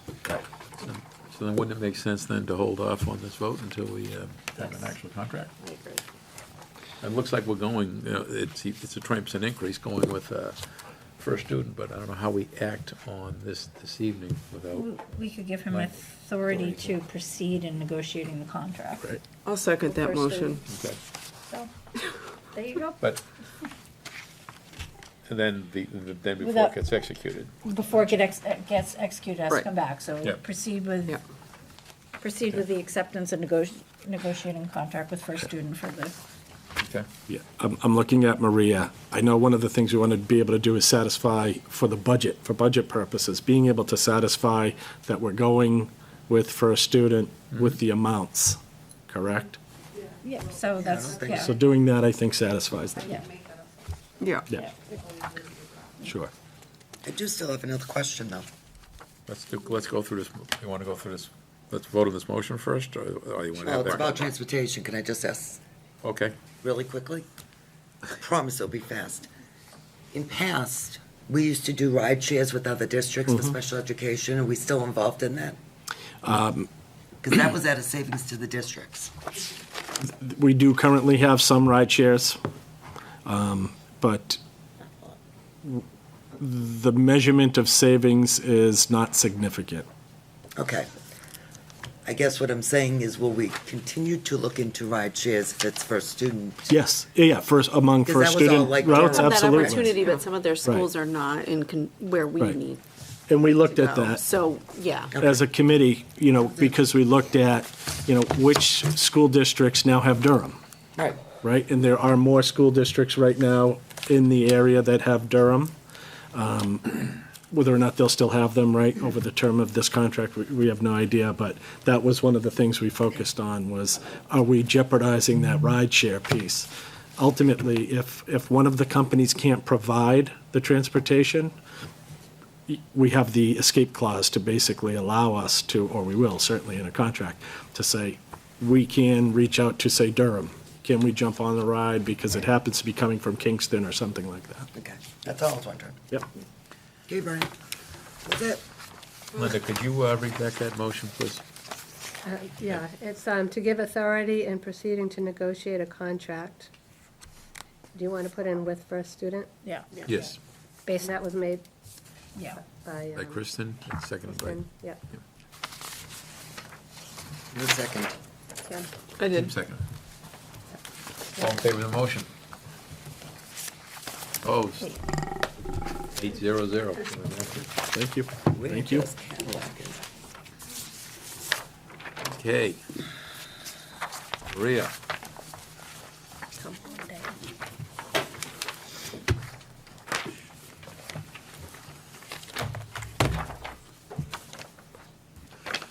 Good evening. Hi. How are you guys? Good. So, we have a proposed default budget.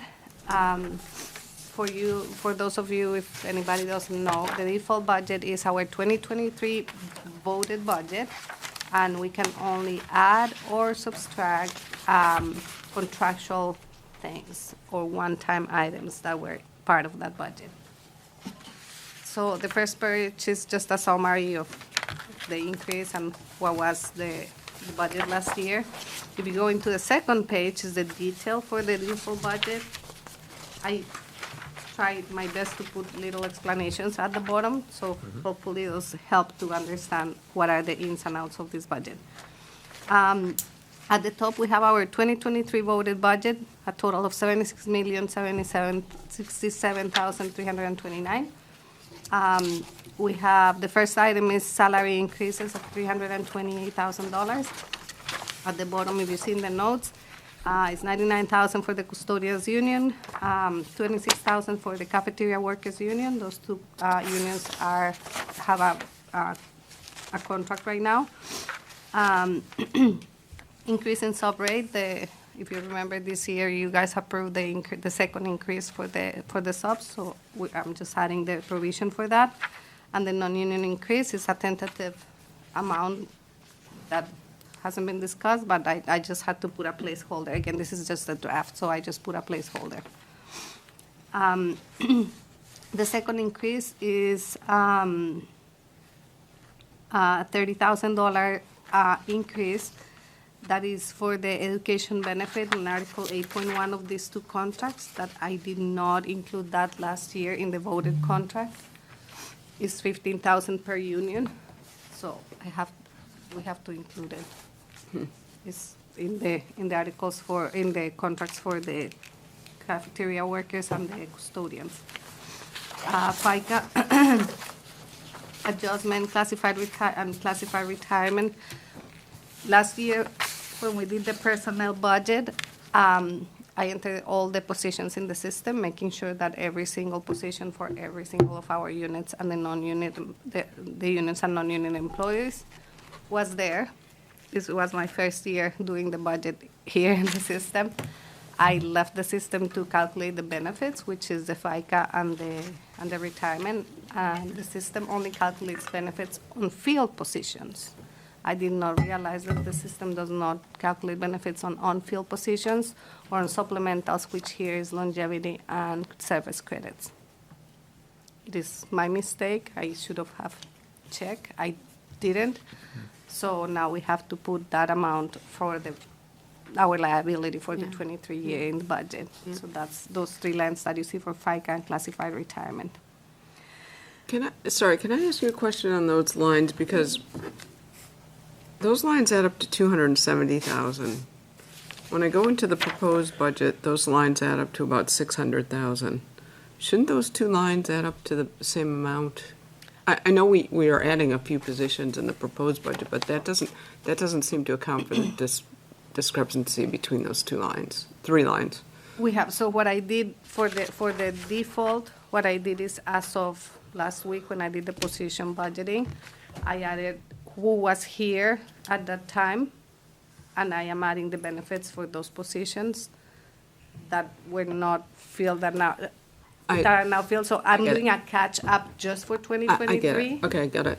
And then on the proposed budget, I'm doing the full, all vacant positions, all longevity, all for next year, the salaries for next year. Okay. So that's why they're different. But now that you've caught that discrepancy, the next year's default budget, we shouldn't see that. Right, exactly. No, Got it, no, got it. because the 24 will have I got it. that in it, Okay. and that's why it's more than the default. Is that clear? I know it's confusing, but. I got it. Then we have the insurance, which has 4 components. The larger one, as you know, is the 10.8% GMR for health trust. That's at almost $3 million. The property and liability is $14,500. Workers' compensation is $24,000, and the unemployment is $5,000, for a total of 2.3 combined. Transportation, again, I took the first student option as a placeholder, just to have a number there. The increase is $761,000. Food service, as you know, we had our RFP for food service this year. We decided to go with Whitson's. This is the increase for year 1. Special education is $984,000. It is a summary down below. Tuition is $751,000. Contracted services is $150,000. Supplies is $68,500. And there is a SOL required services line. The utilities increase is $451,000. The detail again is below. As we all know, all the utilities rates are increasing, so we have to have a contingency for that in our budget. I have I have a one item, the purchase of the vehicle of the truck that we bought that was to be bought this year. So I'm taking that out because that's a one-time item. Kurt also had instruments, musical instruments to be bought in the budget, so I'm taking that out because that was a one-time purchase. And I'm taking all the lines for equipment that are not a one-time.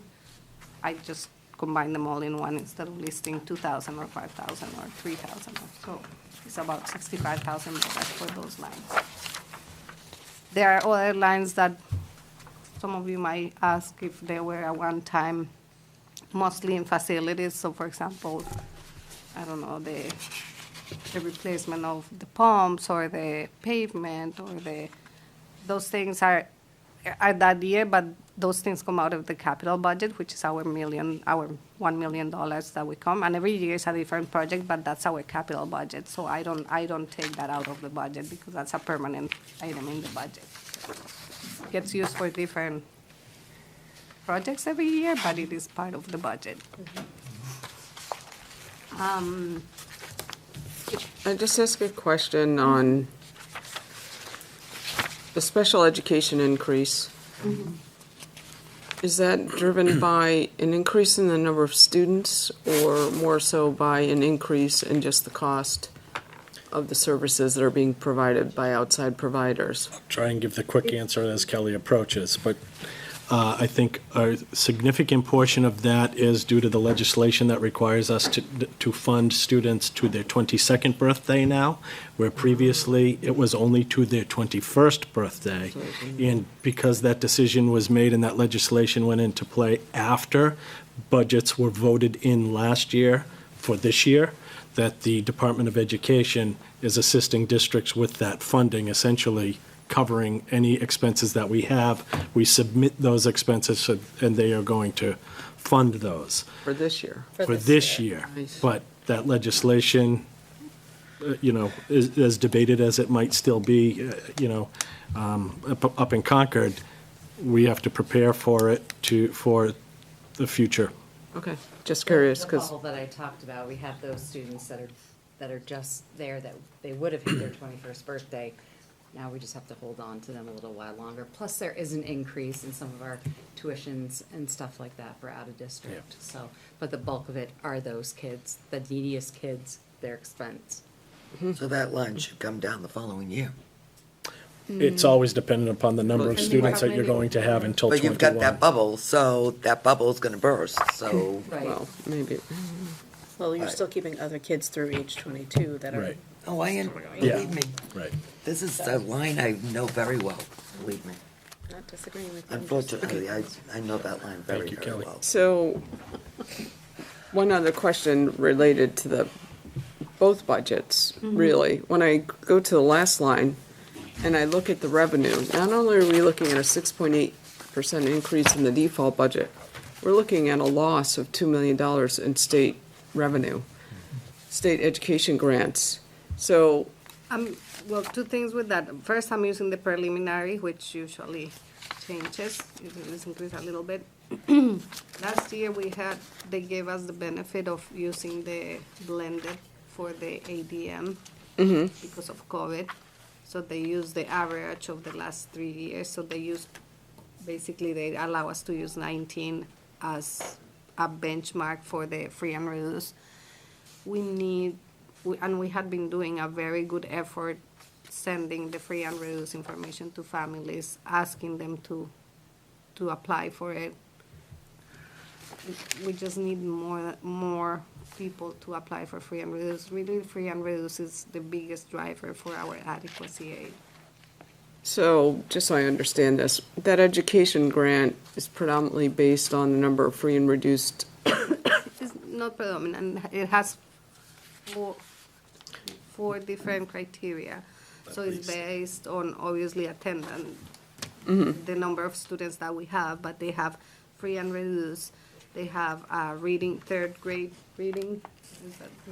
It's third grade, right? Mhm. Yep.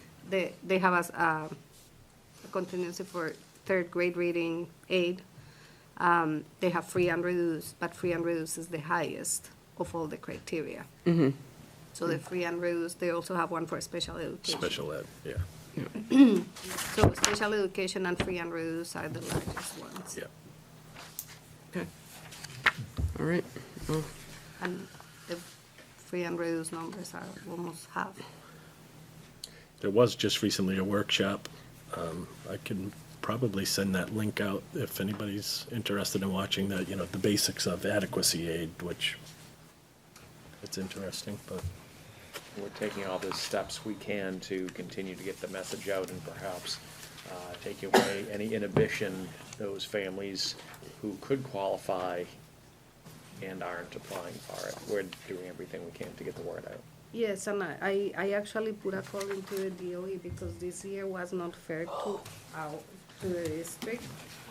They put the application for this year out in October, was it? We receive it. We receive it in September, which that's pretty late because we only have until the end of October to report the numbers. So So no follow-up time and, yeah.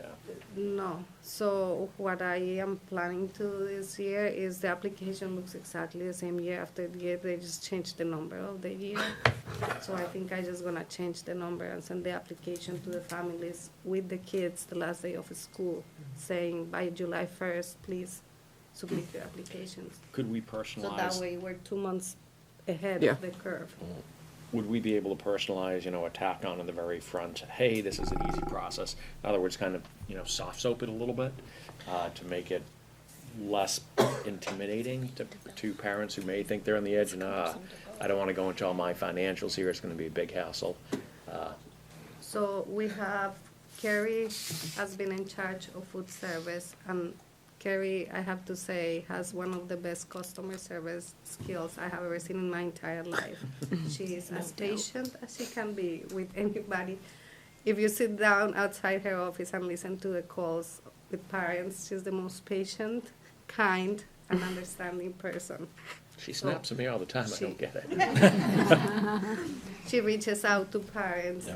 She takes Okay. the angry parent call because the kid has a negative balance, and how dare you charging me for my negative balance for my kid? And she just handles it. She sends constant reminders. Last 2 weeks ago, she actually mailed in the mail to those students that for some reason have a negative balance.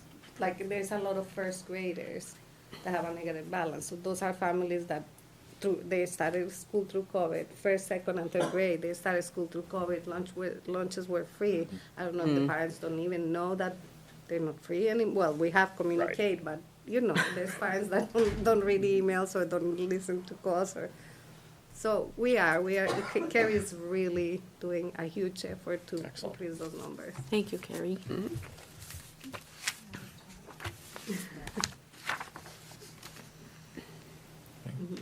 Couple of things on the free and reduced lunch here, nurses are gonna know. I'm Nurses will know which kids should be identified, because these Lions programs are doing the backpacks for the weekends, and they're the ones, they get it from the nurses who's in need. They call me. They do. Yes. That's the best person to get. The second thing is, do we normally, I thought we did, so I'm gonna throw it out there. Do we normally reduce the default by Chromebooks? No, the No. Chromebook number is No? steady. No, because we have to replace the Chromebooks every year. And it's part of the voted 5-year technology plan, which allows us to carry it forward in the default budget. Just making sure. And the other thing is, which budget did the bonuses come out of? Oh, What did you say? What part of what? the extra, the $500 that we Fund gave to all balance. district employees. That was not in the budget. That was a decision that you guys made that wasn't budgeted for. Right. That came from the state money. No, I mean, it came out of our total budget, but it wasn't a budget wasn't line in per the se. budget. ARPA money? Right. It was taken out of salaries. It was taken out of the attrition savings, Yes. but it was not Out of the budgeted surplus. for. Out of salaries. It was Yes. paid out of The salaries, salary but it was line. not budgeted for. Right. That was not budgeted for. It Are was you a asking, is it decision- in the default, is that total amount in the default budget? It was a surplus amount. It was a one-time, It was a one-time. No, that no, it's was- not a surplus amount. It was excess in the salary line. You wouldn't consider it a surplus. Would The you not? salary line is budgeted for based on filled positions and an estimation of unfilled positions. So it's not so a. at the end of the year, Kim, we take all that money that's left in in these lines, and it's considered surplus. Yes. Okay, so it's a surplus number. It Well- came out of the But surplus. that, No, no, that's no, how you do no. a default No. budget, though. This is, Right. you take the operating budget, not I not understand, that's expenditures. why I'm asking. That's why I'm trying to get it straight in my head, because we end up going, okay, what did we do last year? What did we do this year? What was taken out of this budget? What was taken out of that budget? I'm trying to, So, Get it straight. so the 23 budget was voted, right? It was $76 million. correct, We operated throughout 23. I correct. think it was in May that the board decided to give a cost of living $500 bonus Out to of all the employees. money When we from the knew- 22 budget. No, from the 23. From the 22, yes, I'm sorry. From the 22. See, this is what happens. You go, this is what Well, happens I'm in my in head. I go 23 now, 23, yeah. 22, which budget are we in? Yes, That's- so. I get what you're saying. In the spring, the board, when we saw that we had some savings in the Sure, salary yeah. line, they decided to say, okay, we're gonna do this. It was a $330,000 bonus total. It came out of the 21, 22 budget. Yeah, it From came the out. salary Right, line. okay, that's what I'm asking, yeah. Yeah.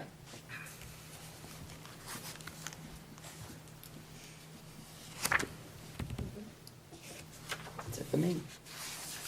That's all I've got. Any questions of the default? Okay, I also wanted to bring, on Tuesday, I presented the proposed budget to the budget committee. They requested to add $1 million contingency for capital improvement. This was the first task for them, so now they are tasked to review it, to review the lines, to see what else they want to modify, and we're gonna meet a week from today, and that's the second task, so So, that was the first. just so I understand, they're looking to add another million to the capital on top of what we would have had in there last year? On top of what we already have, which is part of the proposed budget, yes, they're adding, you see, line 13 is a new $1 million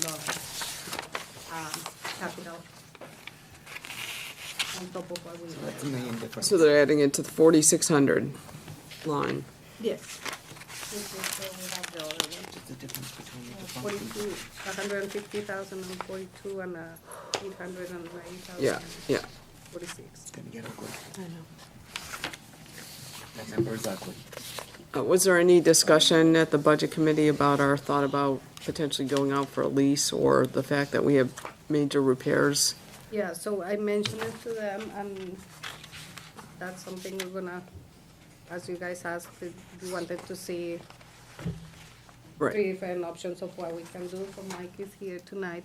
He's gonna, next, when we review the warrant articles, because that was Yeah, the request for that, he's gonna give us the list that he put together with three different options.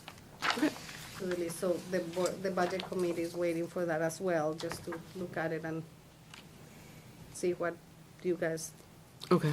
decide on what the proposal is. And this is part of that, I think, collaboration that we can get from both, from you and the budget committee, because they're depending on what you guys think of what is the proposal. So I think we can all work together and make be in an agreement of what we want to do.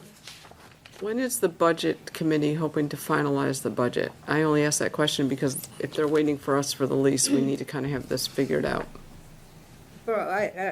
Whatever you guys decide out of the list, I will communicate to them next week.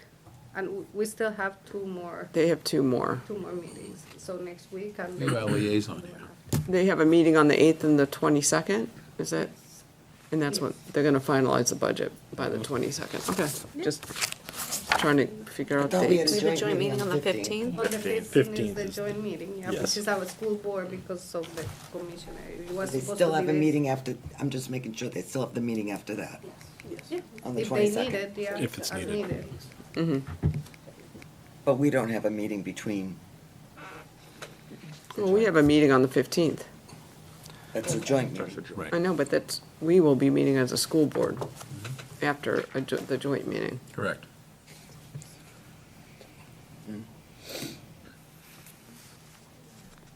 Okay. We got this. We got it. All right, I got it. We're gonna get it. And what time is, Mr. Rattlebuck showing up? 7 o'clock, right? 7 o'clock. So we're not coming for 6, we're coming for 7. I don't know. Did we Right. decide? No, well, yes, or I think the plan is 7 at the PAC, because as Kurt said tonight too, they're gonna be doing performances for 7 o'clock, correct? Before 6:40. 6:40, and then and then the chamber. Would at sing the 7. national anthem, right, as we So, open yeah, the so meeting. 7 but o'clock. Is there a set amount of time for the commissioner? I- I'm just wondering, because Sure. we, I can let him know if you Yeah, wanted. I was gonna reach out to him anyway. I'm having a call with him next week. you what, sorry? I'm having a call with him next week. so I'm if you just, want just to- wondering, Right. because not that, I won't go down that road. Jim's coming later. We have to, okay, I bit my I tongue. know exactly what that meant.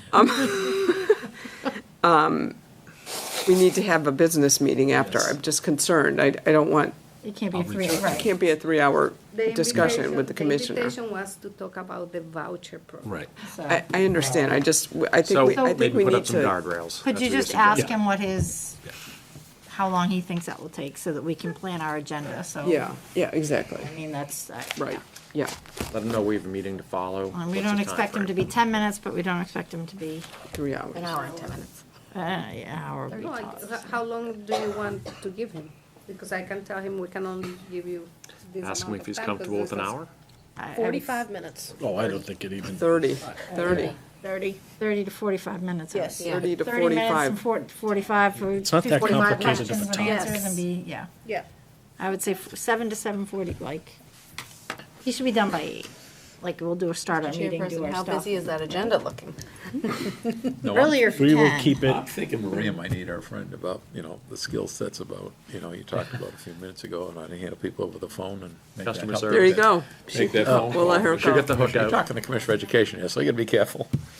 Okay, we will have no problem saying, okay, you're out of time, sir, sorry. You gonna run, we'll give you the timer that night, Jerry? You left your lights on in your car, sir? We bring the sun. bring my timers, I'll bring my hourglasses. Carl will just make the electricity go out. No, I'm kidding. No, I will tell him that we have a joint meeting and a school board He can meeting change the and clock. he will understand. He has magic apps and buttons. It's okay, Maria, then we'll be asking for extra state aid too at the same time, so that's okay. It helps us,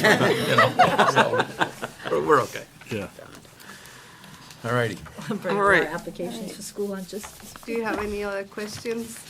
Not on the budget, but we're moving on to warrant Yeah, articles, we're right? just gonna get right into that, so We'll stay here. don't go too far. These No, numbers are. you might as well stay there. I think, Have your friends join you. Yes, the guys that know about facilities let's- are doing me because I don't know let's much. go through any particular, let's get into the money side of this thing, so what we have the,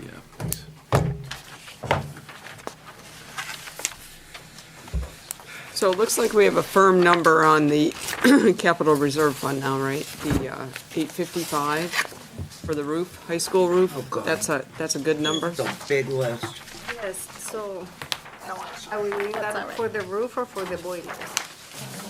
It says high school roof. Yeah, I thought it was the boilers, but then Carl. Kelly said, you mentioned a roof, so it's okay that we have them Thank you, both sir. in the plan, read it. so it Like doesn't this. matter to me. I don't, think boilers give us more savings. I'm fine with boilers. I don't know what we decided. Okay. But I mean, I guess it depends on whether or not.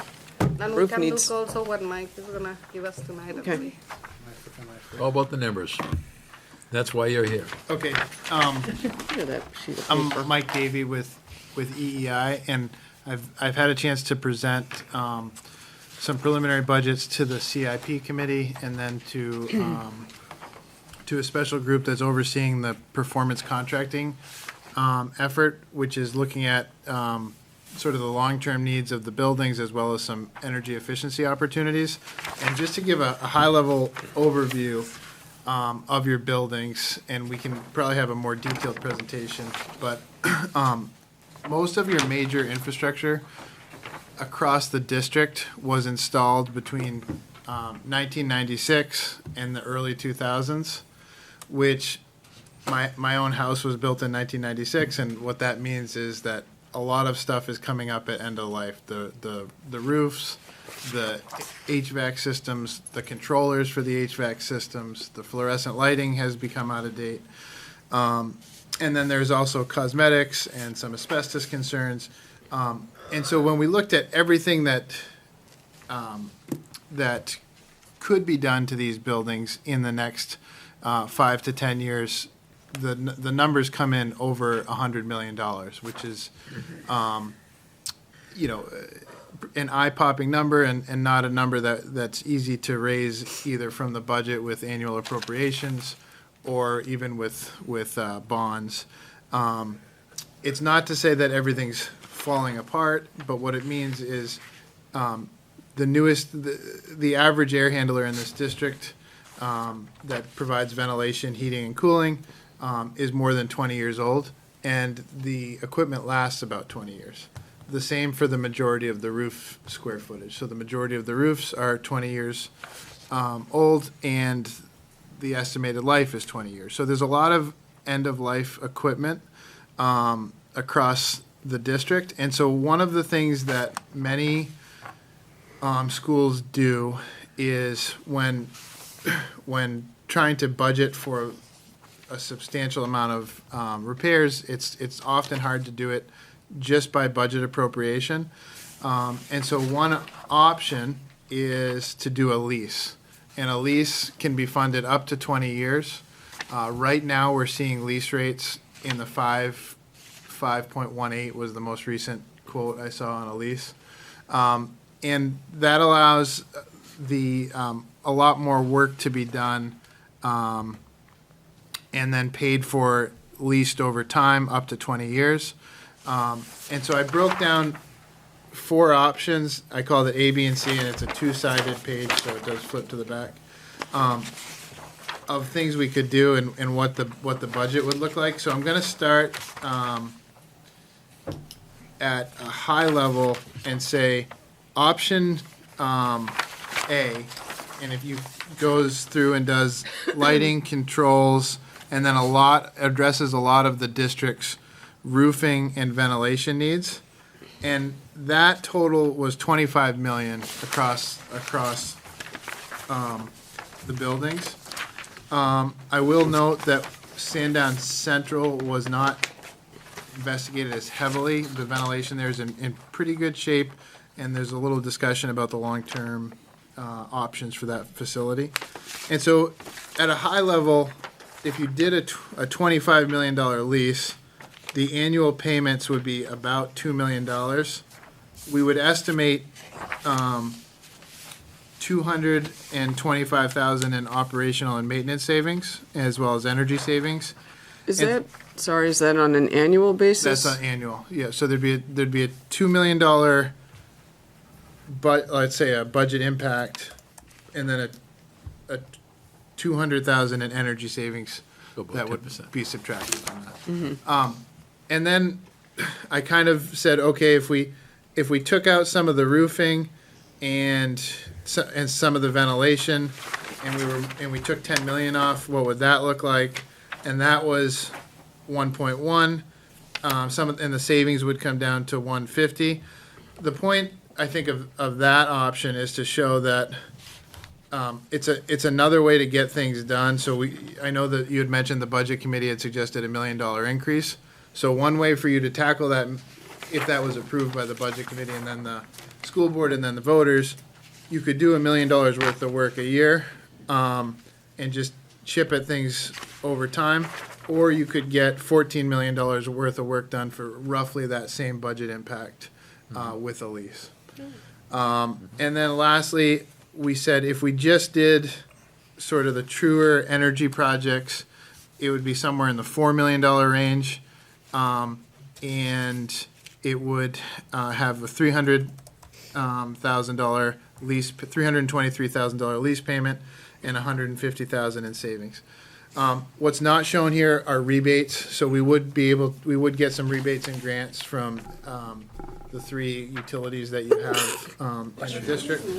And I think the intent of this presentation was to sort of present the concept of a lease and some order of magnitude numbers, and then to work to see if this is something you want to pursue, and then if you want to pursue, at what level, and then we would refine these numbers for the next meeting based on that. Before you go on, just a quick question, because you've done this in other districts. Yep. Does the lease just require majority vote versus That's correct. supermajority? Yeah, and That's a big difference. And many districts just do it in the budget as opposed to a separate warrant article. Yeah. And then several districts, it's almost 50-50, do a special warrant specific toward the lease proposal. I like that idea. We increase it our all- chances of passage by simple majority versus supermajority. Well, it depends of the amount, because how much can we dedicate of the existing budget to a lease payment, right? So if No, I understand, but I'm just saying, no matter what you do, that if all of a sudden you're trying to get that magical over 60%, it's. Right, you can do it without putting it in the warrant, without a warrant, but that you have to have Yep. the payment of the lease already in the budget. So it will be just basically a reallocation I get it. of a budget line. So if you take that 82,316, I'm just thinking, I'm comparing the defaults, which is 81.2 million, and then taking the million out of the proposed budget. That's, the delta's there a little over $1 million between the default and the proposed budget. But if you put the $1 million into the budget for the lease, the delta's $2 million. So the question is, do you do it that way and put it into the lease into the proposed budget and have a delta of 2 million and chance that the voters are gonna pass the default versus the proposed? Or do you wanna pull that out of there? I don't know what the better way to do it is. You're saying Which not- has a better chance of you're saying passing. Not even increase, but take the millions already in there. No, what I'm saying is, Take that, this proposed budget is now to 83.3 million with the extra million in there. The difference between that and the default is $2 million. right. I'm concerned that the voters are gonna go for the default budget. In which case, right. Yeah, but I'm just saying, if you take the. I'm saying take the million out of here and agree. make a separate warrant for the lease. You think that has a better chance of passing? I do, because that's a single argument. Look at our roof, look at our schools, look at our boilers. They're 20 years old, life expectancy is 20 years. We can pay for it now more efficiently or in the future as it's, I think that may be more palatable and quite honestly easier for the average person who doesn't spend a lot of time looking at it to understand. Well, you're getting better value. Yeah. The more stuff you're getting up front now versus chipping away $1 to $3 million at a Right, pop. and No, let's no, no, face no, it. no, but that's not what that's saying, Brian. That would be a lease that is built into the budget moving forward. You'd I still have understand, the but- money up front. What I'm saying though, but you're gonna get more done in the first couple of years than you would. Doing it $1 million over 20 Right. years. No, that's Yes, not you what are. this is saying. This is, you can put the lease into the budget on an annual basis, I but understand. you're still getting the money up front. You're trying to say I'm only getting $1 million a year. No, I'm not saying that. He's I'm not. saying just the You're opposite. misunderstanding him. I'm saying just the opposite. I'm saying you By can get all putting it this, in the budget. by doing this lease, you can get all this work done up front. You can enter into a lease Yep. and have that lease payment included as part of the budget. You're talking two different things. Yeah. No, we're Right now, have to have a separate you're in one warrant place, he's in another. He's just saying. He's not understanding what I'm saying. No, but he's just saying, yay, we get all this money, we can do all I'm not this saying, yeah, That's what his point is, instead of You're chipping both away. correct. You're both by the way. correct. You just talked about two No, different. no, Both no, we're right. not both correct. You're not understanding what he was suggesting. I think you were both correct. Right. So We he can't was both saying be with correct. the. Okay. Okay. I'm saying there's no difference between, in terms of the pot of money, the $20 million lease, putting it out as a warrant versus putting it into the budget. The $20 million comes to you in year one. Correct. Okay. Correct. It's Nobody just that disagreed. one way, the voters are voting it separate from the budget initially. The other way, you're voting it as part of the budget. Correct. But it's Correct. still the same thing. That's not what he was saying before. No, I know that's not what that's what I'm said. Both of us are not, So, we are not both correct. okay, so it comes I- down to the, Oh, I know, I'm correct. Basically, I you think get we- all this work done Up front. for a For the payment. same money we were There you putting go. up to This is begin pretty with. simple to me. right. I have a question. The only question, as Kim was saying, is what do we want to see it in the budget? Right, Or do we want it as a separate warrant article? exactly. Which I think, when you look at the numbers are basically the same, but it's at least giving the voters the decision to, okay, if you vote for the default, because the budget number's gonna look, it's high. I don't know if you, And so if people choose, they don't vote for the default, they just vote Right. no on the Right. budget. Right. But if the Right. default passes, it's the explanation that people are gonna go, this number's at $83 million. People, my gut reaction is most people right off the bat are gonna be like, Nope. Like, I think of when I first sat here and we were at 72 and people were freaking out and panicking, and now we're looking at 83. Yep. So I'm looking, the likelihood is you're probably going to see a default. So I'd hate to put this lease into the budget and have it fail simply because the bottom line budget looks at 83. People are gonna look at this and at least have the ability to vote for the separate to see what that additional 2 million's for. So I'm leaning towards, don't put it in the budget, have it as a separate Well, warrant that brings article. the proposed budget closer to the default, which will hopefully Increase then the pass chance the of passing. proposed budget. Right, correct, So, exactly. Okay, so I think we're in agreement. This is already $2 million off. well, yeah, but if we take the million out, then it's No, only $1 because million that out. million is not for the lease scheme. We need that million to take care of the buildings. So you wanna leave the million in there and do the Gonna be my lease? question. That's what I was. We Well, need then the that lease definitely $1 has to be a million separate on an warrant. annual basis to take care, to do the regular maintenance of the building. Okay. I don't disagree with that. And you're suggesting that because if we don't get the warrant article, we would be Regardless without of if any, we wouldn't even have that or we million don't, dollars. we need to start putting more money into these buildings. Right. $1 million is not doing it. We're No. falling behind every year. We're falling behind, and correct me if I'm wrong, Mike. Well, You're not We wrong. need that and more. additional million. and that was gonna bring me to my question. I mean, we have certain projects here that are earmarked, and there's a lot of projects that are just not even on the radar here. So how do other districts, if you move forward and do this lease and you get these projects done, how do they move forward getting all the projects done that aren't, like, when, you don't wait 20 years, clearly, because you can't. But how mean- and when do they usually do stuff like that? So I know that Manchester is probably not the most reasonable comparison, but the square footage of buildings you have is pretty immense. And what Manchester did is when they needed to do ventilation roofs across all their buildings in 2002, they did a $108 million bond vote that dealt with ventilation and roofs for all 22 of their schools. That was a 20-year bond, and then that's getting paid off pretty, I think, in the next 2 years or this year. And so now they're talking about doing another bond to start replacing stuff, and they're looking at a separate bond for maybe a new high school or something. There's a whole study going on for that. So this it's not a panacea, but it does get your, depending on which of these options you went with, but it gets the ventilation, the roofs, dealt with all at once. That strategy, And- though, of Yes. continuing to have a bond. Yes. Because you don't notice it.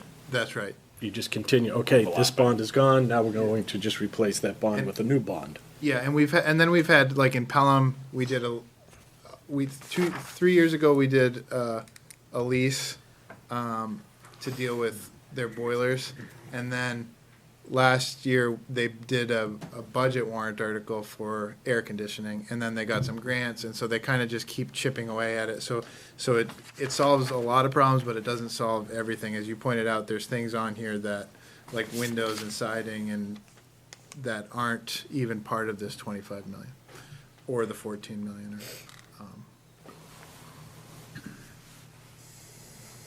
So, just to kind of get a feel for the board here, does the board think that we should go for the $15 million bond or the $26 million lease? Sorry, leases. I'm guessing the board's leaning towards 15? I am, terms especially of with some of passing. the other things that are up in the air, that Okay. are nebulous. Yes, that's So- the inclination. That's, I think I'd probably, We're never gonna get ahead on these buildings.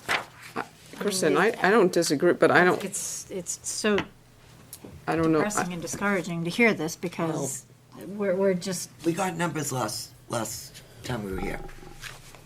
We got numbers. oh, I know, I'm just, And it's, coming from here and here, those numbers are high.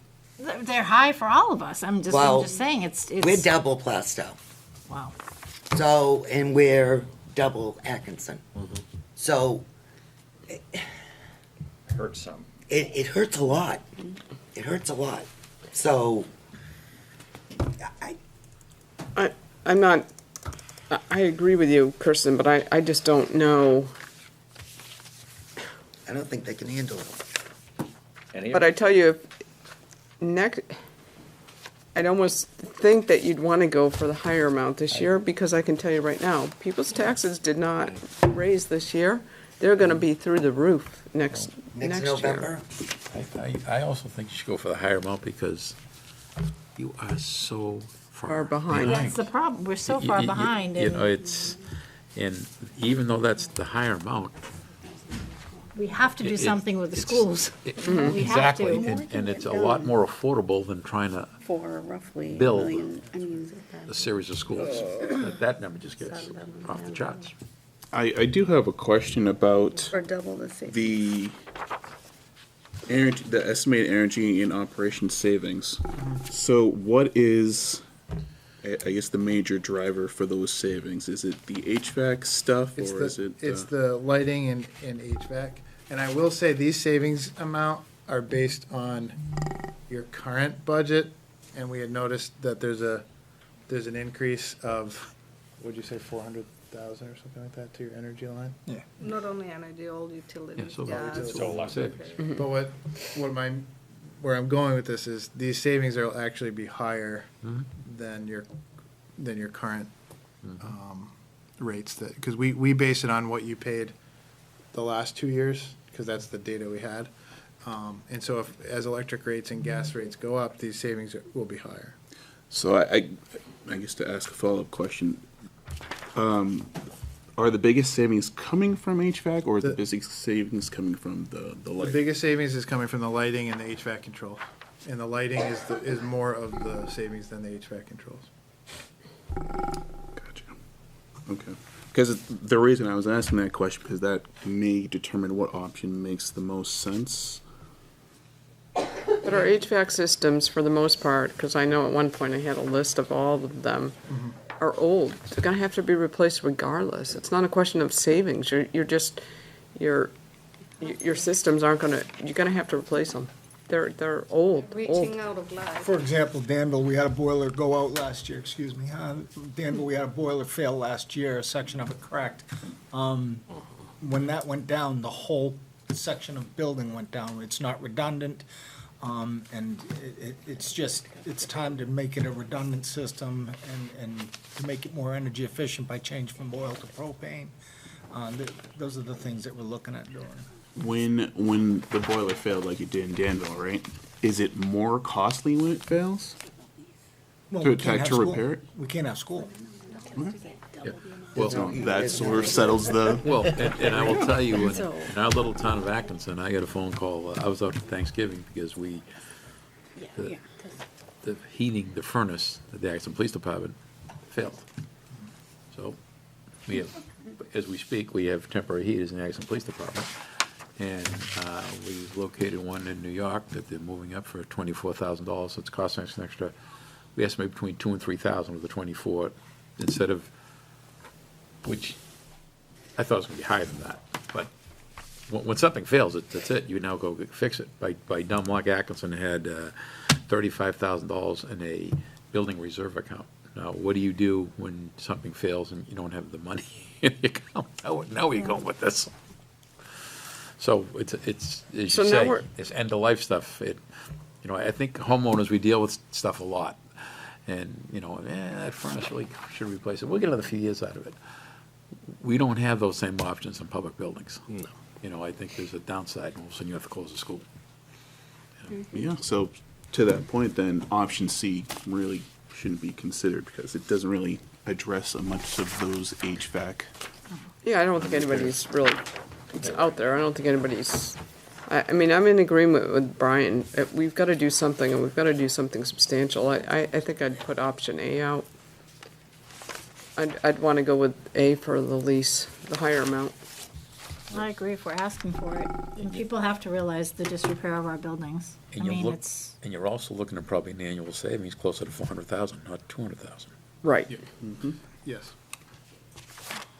So that's, I mean, we can update those numbers. We kind of needed a direction to pick, and then we'll fine tune those. Are we still preparing some type of information for the public to see the buildings and some of the concerns? That was talked about at one point in time too. We'll have to if we do the warrant. Yeah, that's my point. Yes. Well, I think the board has money in their line. I think EEI can help us with this to put some, I feel like we should put out a mailer to the public Yes. with the, Yes. either the warrant articles or explaining, what we're going for. Yeah, like a voter's guide. We can put They should also. Right. There used to be one that went out. We should also have some sort of a video slideshow. Yep. Yeah. Or That just that an can be actual- accessed, that they can go Yes. through and see the Visual pictures and the concerns representation as to. of everything that's going on. Yep. I suppose. Yeah. Okay. So I guess the board is in agreement with moving forward with trying to get the language and numbers firmed up for the higher amount on the lease. I'm still concerned in terms Is that of. the consensus? No, I mean, that's- I I think don't there was know. a- Is it at the No, consensus? as much as I want to, and I've been on the tours, and Carl and I have spoken, I'm really afraid if we go for A with the increases, plus some of the increases that may be coming up with some of the contracts, we're just really increasing our chance to the point of being infinitesimal of the budget being passed. The bigger that number is, the less chance of it being passed and us going to default. So we're talking about putting this into the budget, not as a warrant. No. It needs to Separate determine warrant that. article. Yeah. It's gonna be separate from the Right. budget. Okay, Yeah. Yep. Or at least that's what we're leaning It will towards. be over and above, Yes. because she still wants, You have they the still word- need $2 million in the budget to take care of other stuff. Just Right. to keep the buildings up and going. Gotcha.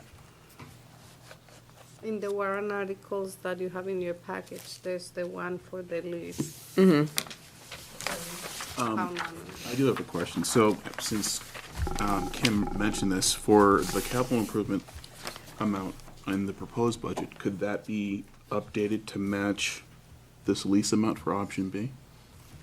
It could, but I will not suggest to do that, because then if, as it is, it's $2 million over default, and that will guarantee that we end up with a default budget. Well, Yeah. if I'm understanding this correctly, it only increased at 183,000. No, that's the savings line. Oh, I'm sorry. I apologize.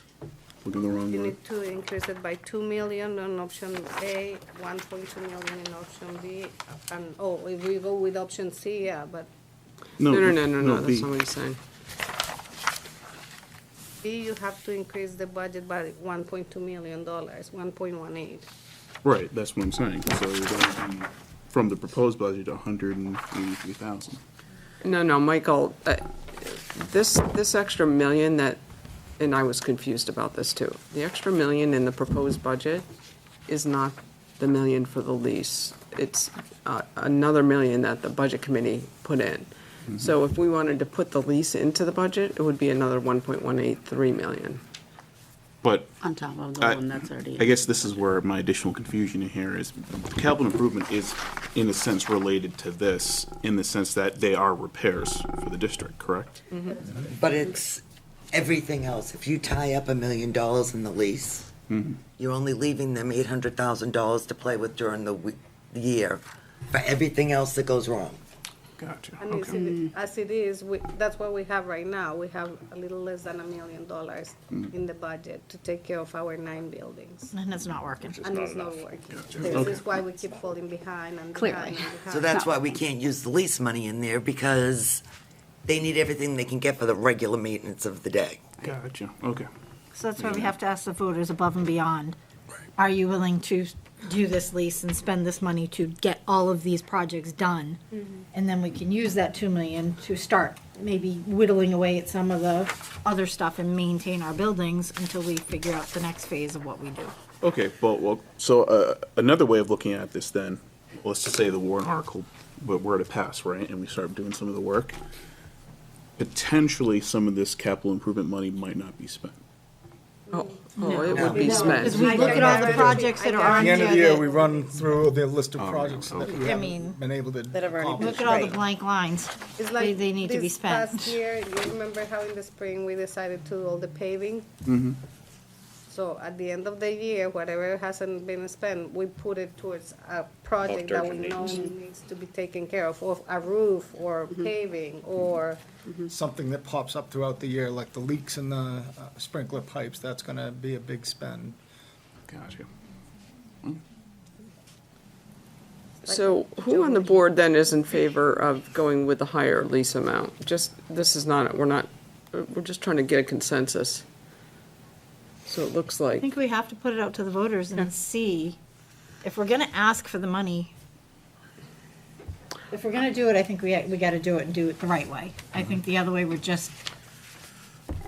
think, just that lipstick is just, that tube's starting to get pretty worn out. I think the other thing that you might want to do, and we did this a couple years ago, and I might even be able to find the document, is I would do a historical look back 10 years of the default versus the proposed budget to see the delta between them and see how much those budgets pass by. I'm concerned that, I don't disagree with adding this extra million. Oh, I but know think- exactly what you're saying. I think the delta is gonna be too big for this to pass. And I think the number will be sticker shock as it is. I don't think so, Sheila. I don't think people know I'd that. I could see- walk out here and poll 100 people and no one would be able to tell me what the budget number was last year.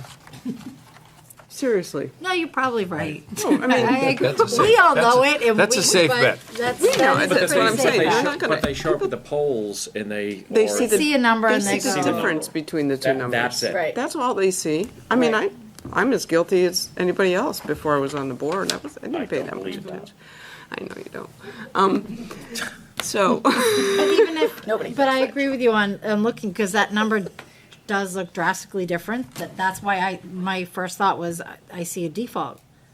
Yeah. But I agree with putting something in. Maybe it's 500 though, not a million. I'm just, I did I tell mean- the budget committee that you guys have suggested for us to put something in the budget for capital, because that's what was Yep. discussed last Yep. time, and I think the number was a lot higher, it was $3 or $4 million put. So I did express that, I did say that to the budget committee, I said, we need it, regardless of who says it, we do need it. I don't And they disagree. were in agreement that yes, we need to put something, but they were concerned about the same thing, the But this default is a and bad the way to do it, proposed. though. I'm sorry? This gets the same thing done. This is a bad way to do it, through a lease. If all of a sudden, because I was the one leading that charge at the last No, meeting. but Brian, we need both, because. But the- you don't get 3 or 4 million plus this. That's what I'm saying. But break it up, like That's some what here, she's saying. some there. Well, I'm so. saying the $1 million that we're putting into the proposed, that Yeah. the budget committee agreed to, Yeah. I think is just what we need for the day-to-day. It's just. In the so- event that we didn't And to get, prevent to fall even more behind with all these buildings. I don't disagree, but you also don't want the default to pass, and if the Right. delta's too big, it's gonna pass. right. I'll go back and look at 10 years and see what the votes were. I know that document's out there somewhere. I can go in the. You don't I need to. know No, if I can no, go it's- 10, but I can look in the DRS. But for now, If you have it, I'd like to see it.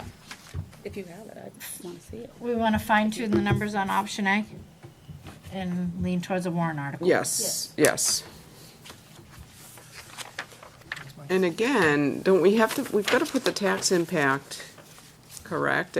We don't, we have to put the tax impact on the warrant, do we not? No. We don't? We don't, because we are on SB 2. We don't have to. Oh, we don't have to.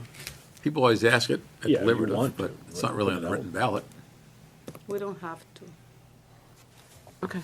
I don't think I've ever seen it on the written Actually, I guess we don't do it for the district, the town does it. Towns do. Our town does it. Yeah, municipalities have to because they're not. Yeah, because ours be, Different okay, RSA, yeah. okay. I guess that's what we're leaning towards then. Okay, thank you. Thanks. Thank you. thank you. Once again, thank you. Thank you for your support and for your understanding.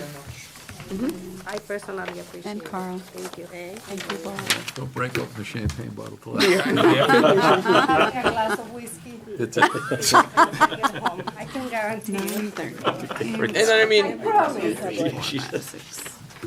we do need to figure out for Article 15 what we're actually spending that on. Which, is it the roof or is it the HVAC? Whatever you tell me. Whatever you think is the, boilers are 950, the roof is 850, we have about $1 million in the fund, so if we want to drain it, I would suggest to put the boilers. Carl, is that what, I'm leaning towards whatever Carl says. yeah, whatever you feel is the most, the highest priority. Most beneficial also. Well, that's true Sounds savings. good. I think we go with boilers. Boilers. There's the answer. Thank you, Carl. 15 gets changed for that. I just asked my boilers. Okay, boilers. There we go. Thanks, Mike. military coming up there. On Article 15, isn't it? Article 15. We're gonna give Carl an Article 15. Yeah, this, Okay, We'll reorder administrators them. report. we'll reorder Because them. when everyone's, by the time they get to hear it. Yeah, no, I know. Nothing. Chris, leave me a gavel. Okay. You have it. Administrators report. All right, Oh, look at that.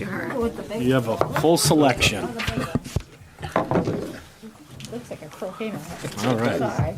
Dean, I'll start with the other things and then we'll do, why don't you go first, Justin? Right, because then we'll finish with my, Two quick things to share with you guys tonight. One is to plant a seed, and one is to talk to you about a seed that we planted and watered, and it sprouted, and it's not going to make it. So I will give you an update there. Farming report. The first is around some preliminary contact and work we've done with Dr. Bill Preble. Bill works out of the Center for School Climate and Learning, and I want to be very purposeful about that name of his organizations, because the belief there is about the climate leads to an improvement of student performance and achievement. We have hosted him, and really what him and his organization do is they partner with schools and administrators, and they form teams of staff that are interested to do this work and kids that are interested to do this work, and they really participate in graduate level action research together. So they will gather data on their schools, they will work as a partnering team together, the adults and the kids. They'll provide some analysis, and they'll draw some conclusions and make some recommendations about their buildings. So it's really about a way to share power with students and really have them have an active voice in their building about themselves and their own learning.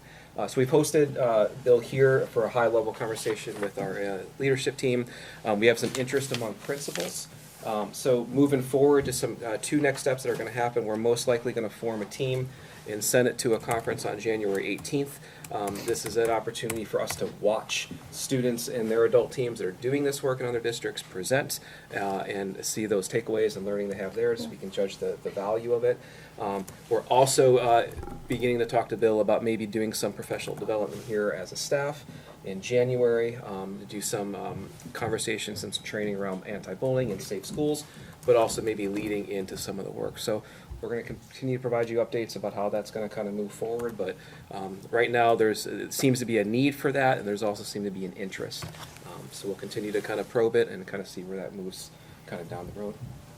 The seed that is not going to be moving forward is, I know we've been giving you guys updates about trying to partner with colleges and universities. We had an opportunity to move through the process. John and his team at the high school and Mitch and his team at the middle school moved through a pretty intense application process. They had a site visit from UNH, but unfortunately Timberland was not selected to participate in some of their 3-year intern programs. We reached out and kind of asked about why, and it was really about the sheer number of schools. They had in the best word of the year right now is an unprecedented number of schools have applied, and they award two high schools and 2 middle schools across the state of New Hampshire. So we're going to continue to kind of explore those partnerships, but we will not be having that formal relationship with UNH over the course of the next 3 years. How about SNA? It's SNHU.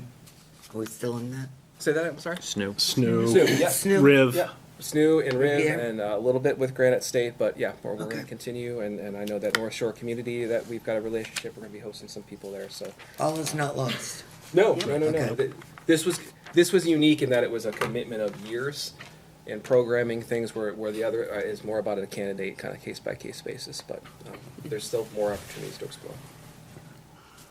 All right. Some good news, where we had two schools, Pollard and Danville were both ATSI schools starting back in 2018. ATSI is Assisted Additional Targeted Support and Improvement, and that was the result of state assessment performance, our performance on the state assessments. In particular, those two schools were identified because of a subgroup. We have since come off of that. We've worked our way out of ATSI for both of those schools, so that is good news. Hayden Simmons was elected as the next kid governor from Pollard School, so that's 2 years running from Pollard, and it's 3 out of 4 years that a Timberlane student has been selected as the kid governor, so really exciting stuff. Hayden will be at our meeting on the 15th at the PAC. So she'll be able to do a quick overview of what her platform is. We finished some DISC assessment. I know we talked a little bit about the DISC assessment, which is, it's really a way of assessing communication style. So we've done that with all of our administrators, but we did it today with this building. So really working on collectively improving our ways in which we communicate interpersonally and between departments, and really trying to improve our climate and culture with our administration and our office with the rest of the school district in supporting interactions and how we're able to get our work done. And I think it was well received today. It certainly felt like so. The all Eastern students that Kurt talked about, I did want to read through the list. Jacqueline Fuller, Allie Henderson, Jay Laurencio, Sarah McCrillis, Ella Murray, Bella Fair, and Frankie Sheffield were all selected for all Eastern students. Bella and Frankie were selected as alternates for voice, and the others were selected for instruments. I won't go through each instrument in the interest of time.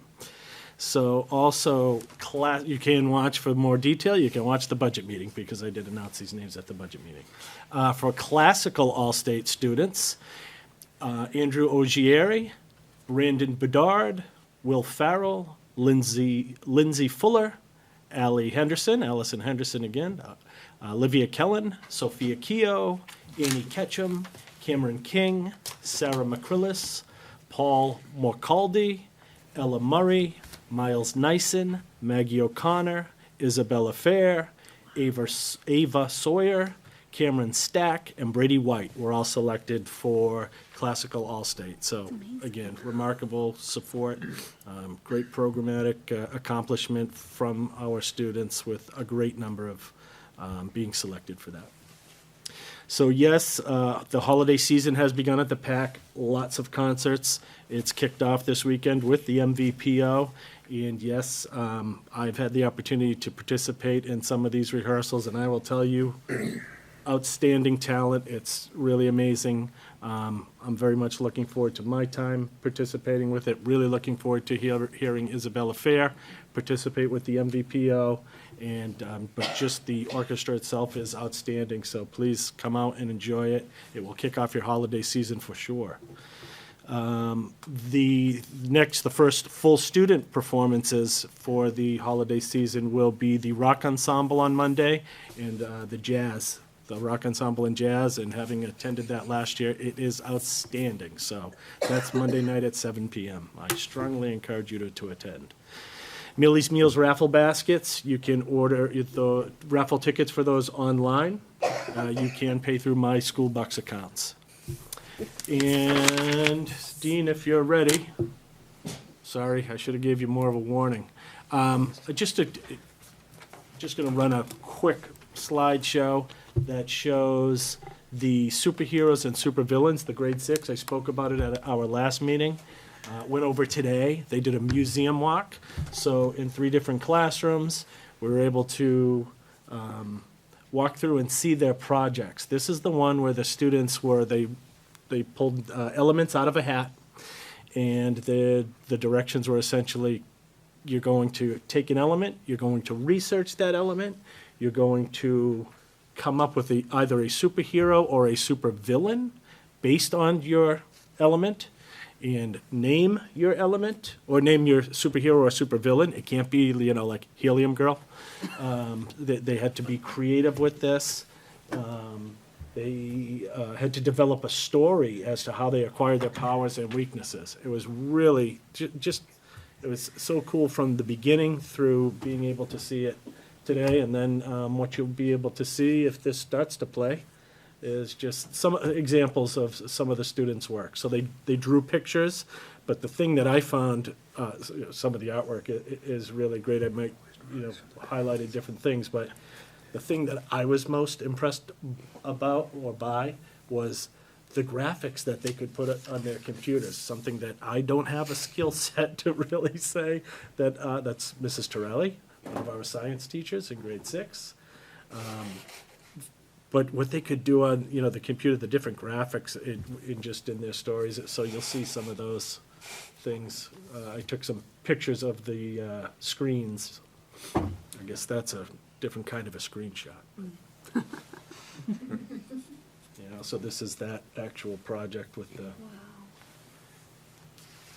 the stories are great. When you read some of the stories, Mrs. Torelli had actually talked about it would be cool to find because there are 3 different classes, look for your element and see what somebody else did about your element. And then I talked to some of the kids about might be cool to do something like there might be a superhero that has the same element as a supervillain. Could you come up with a backstory that they're from the same family, or 2 superheroes, or 2 supervillains, and come up with these different stories about, the family that they might be from, or how did they, are they in some way related just through this element and acquiring these superpowers, and you could just keep going with it, I think. That was good. I mean, I could see some kids coming, taking this and turning it into a video game or something Yeah. like that, so. Amazing. It was just a really well-done project, really good stuff. Just wanted to share that with you. I think, is that the end of it? Kelly, is that it? That's the end of the slideshow, so. That's it for me. You have a That's pretty cool. personnel report then? Personnel report, we do have one. You have a nomination here? I'll make a motion to accept the nomination of Mia Brennan as a school nurse at Sandown North. Second. On top of it. She's impressive. I love Mia. She's She's wonderful. very impressive. Okay. No, look at, did you read this? I saw it. I like to think that. All in favor? All in favor. 800. Thanks. Okay, committee reports. Michael? I don't have a committee report, but I actually just wanted to highlight the middle school robotics team. So not this past weekend, but the weekend before Thanksgiving, the middle school robotics team had a regional qualifier competition in the Hillside Middle School in Manchester. These middle school students, I believe they're primarily 7th and 8th grade, they have been training for this competition since the beginning of the school year. And what's great about this program is that it just recently came back this year, and they're trying to reestablish robotics throughout the whole entire district.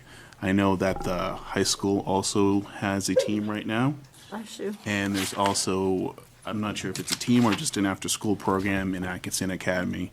And it's just fantastic to see these students perform and really enjoy the competition that they've worked so hard in.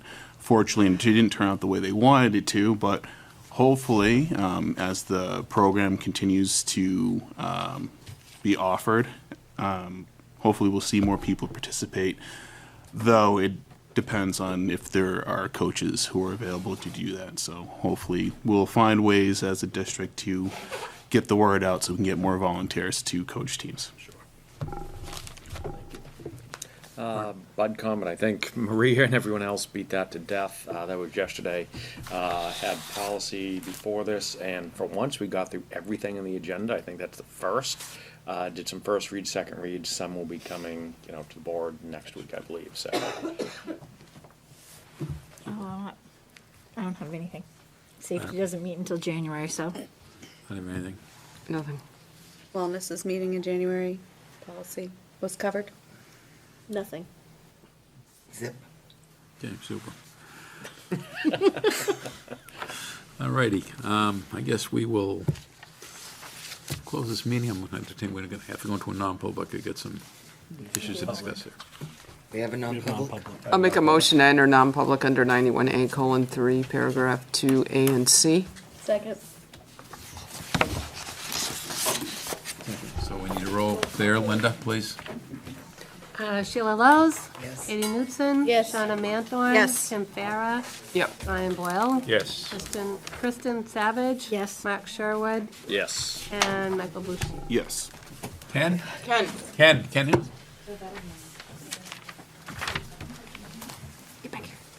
We need some input from you.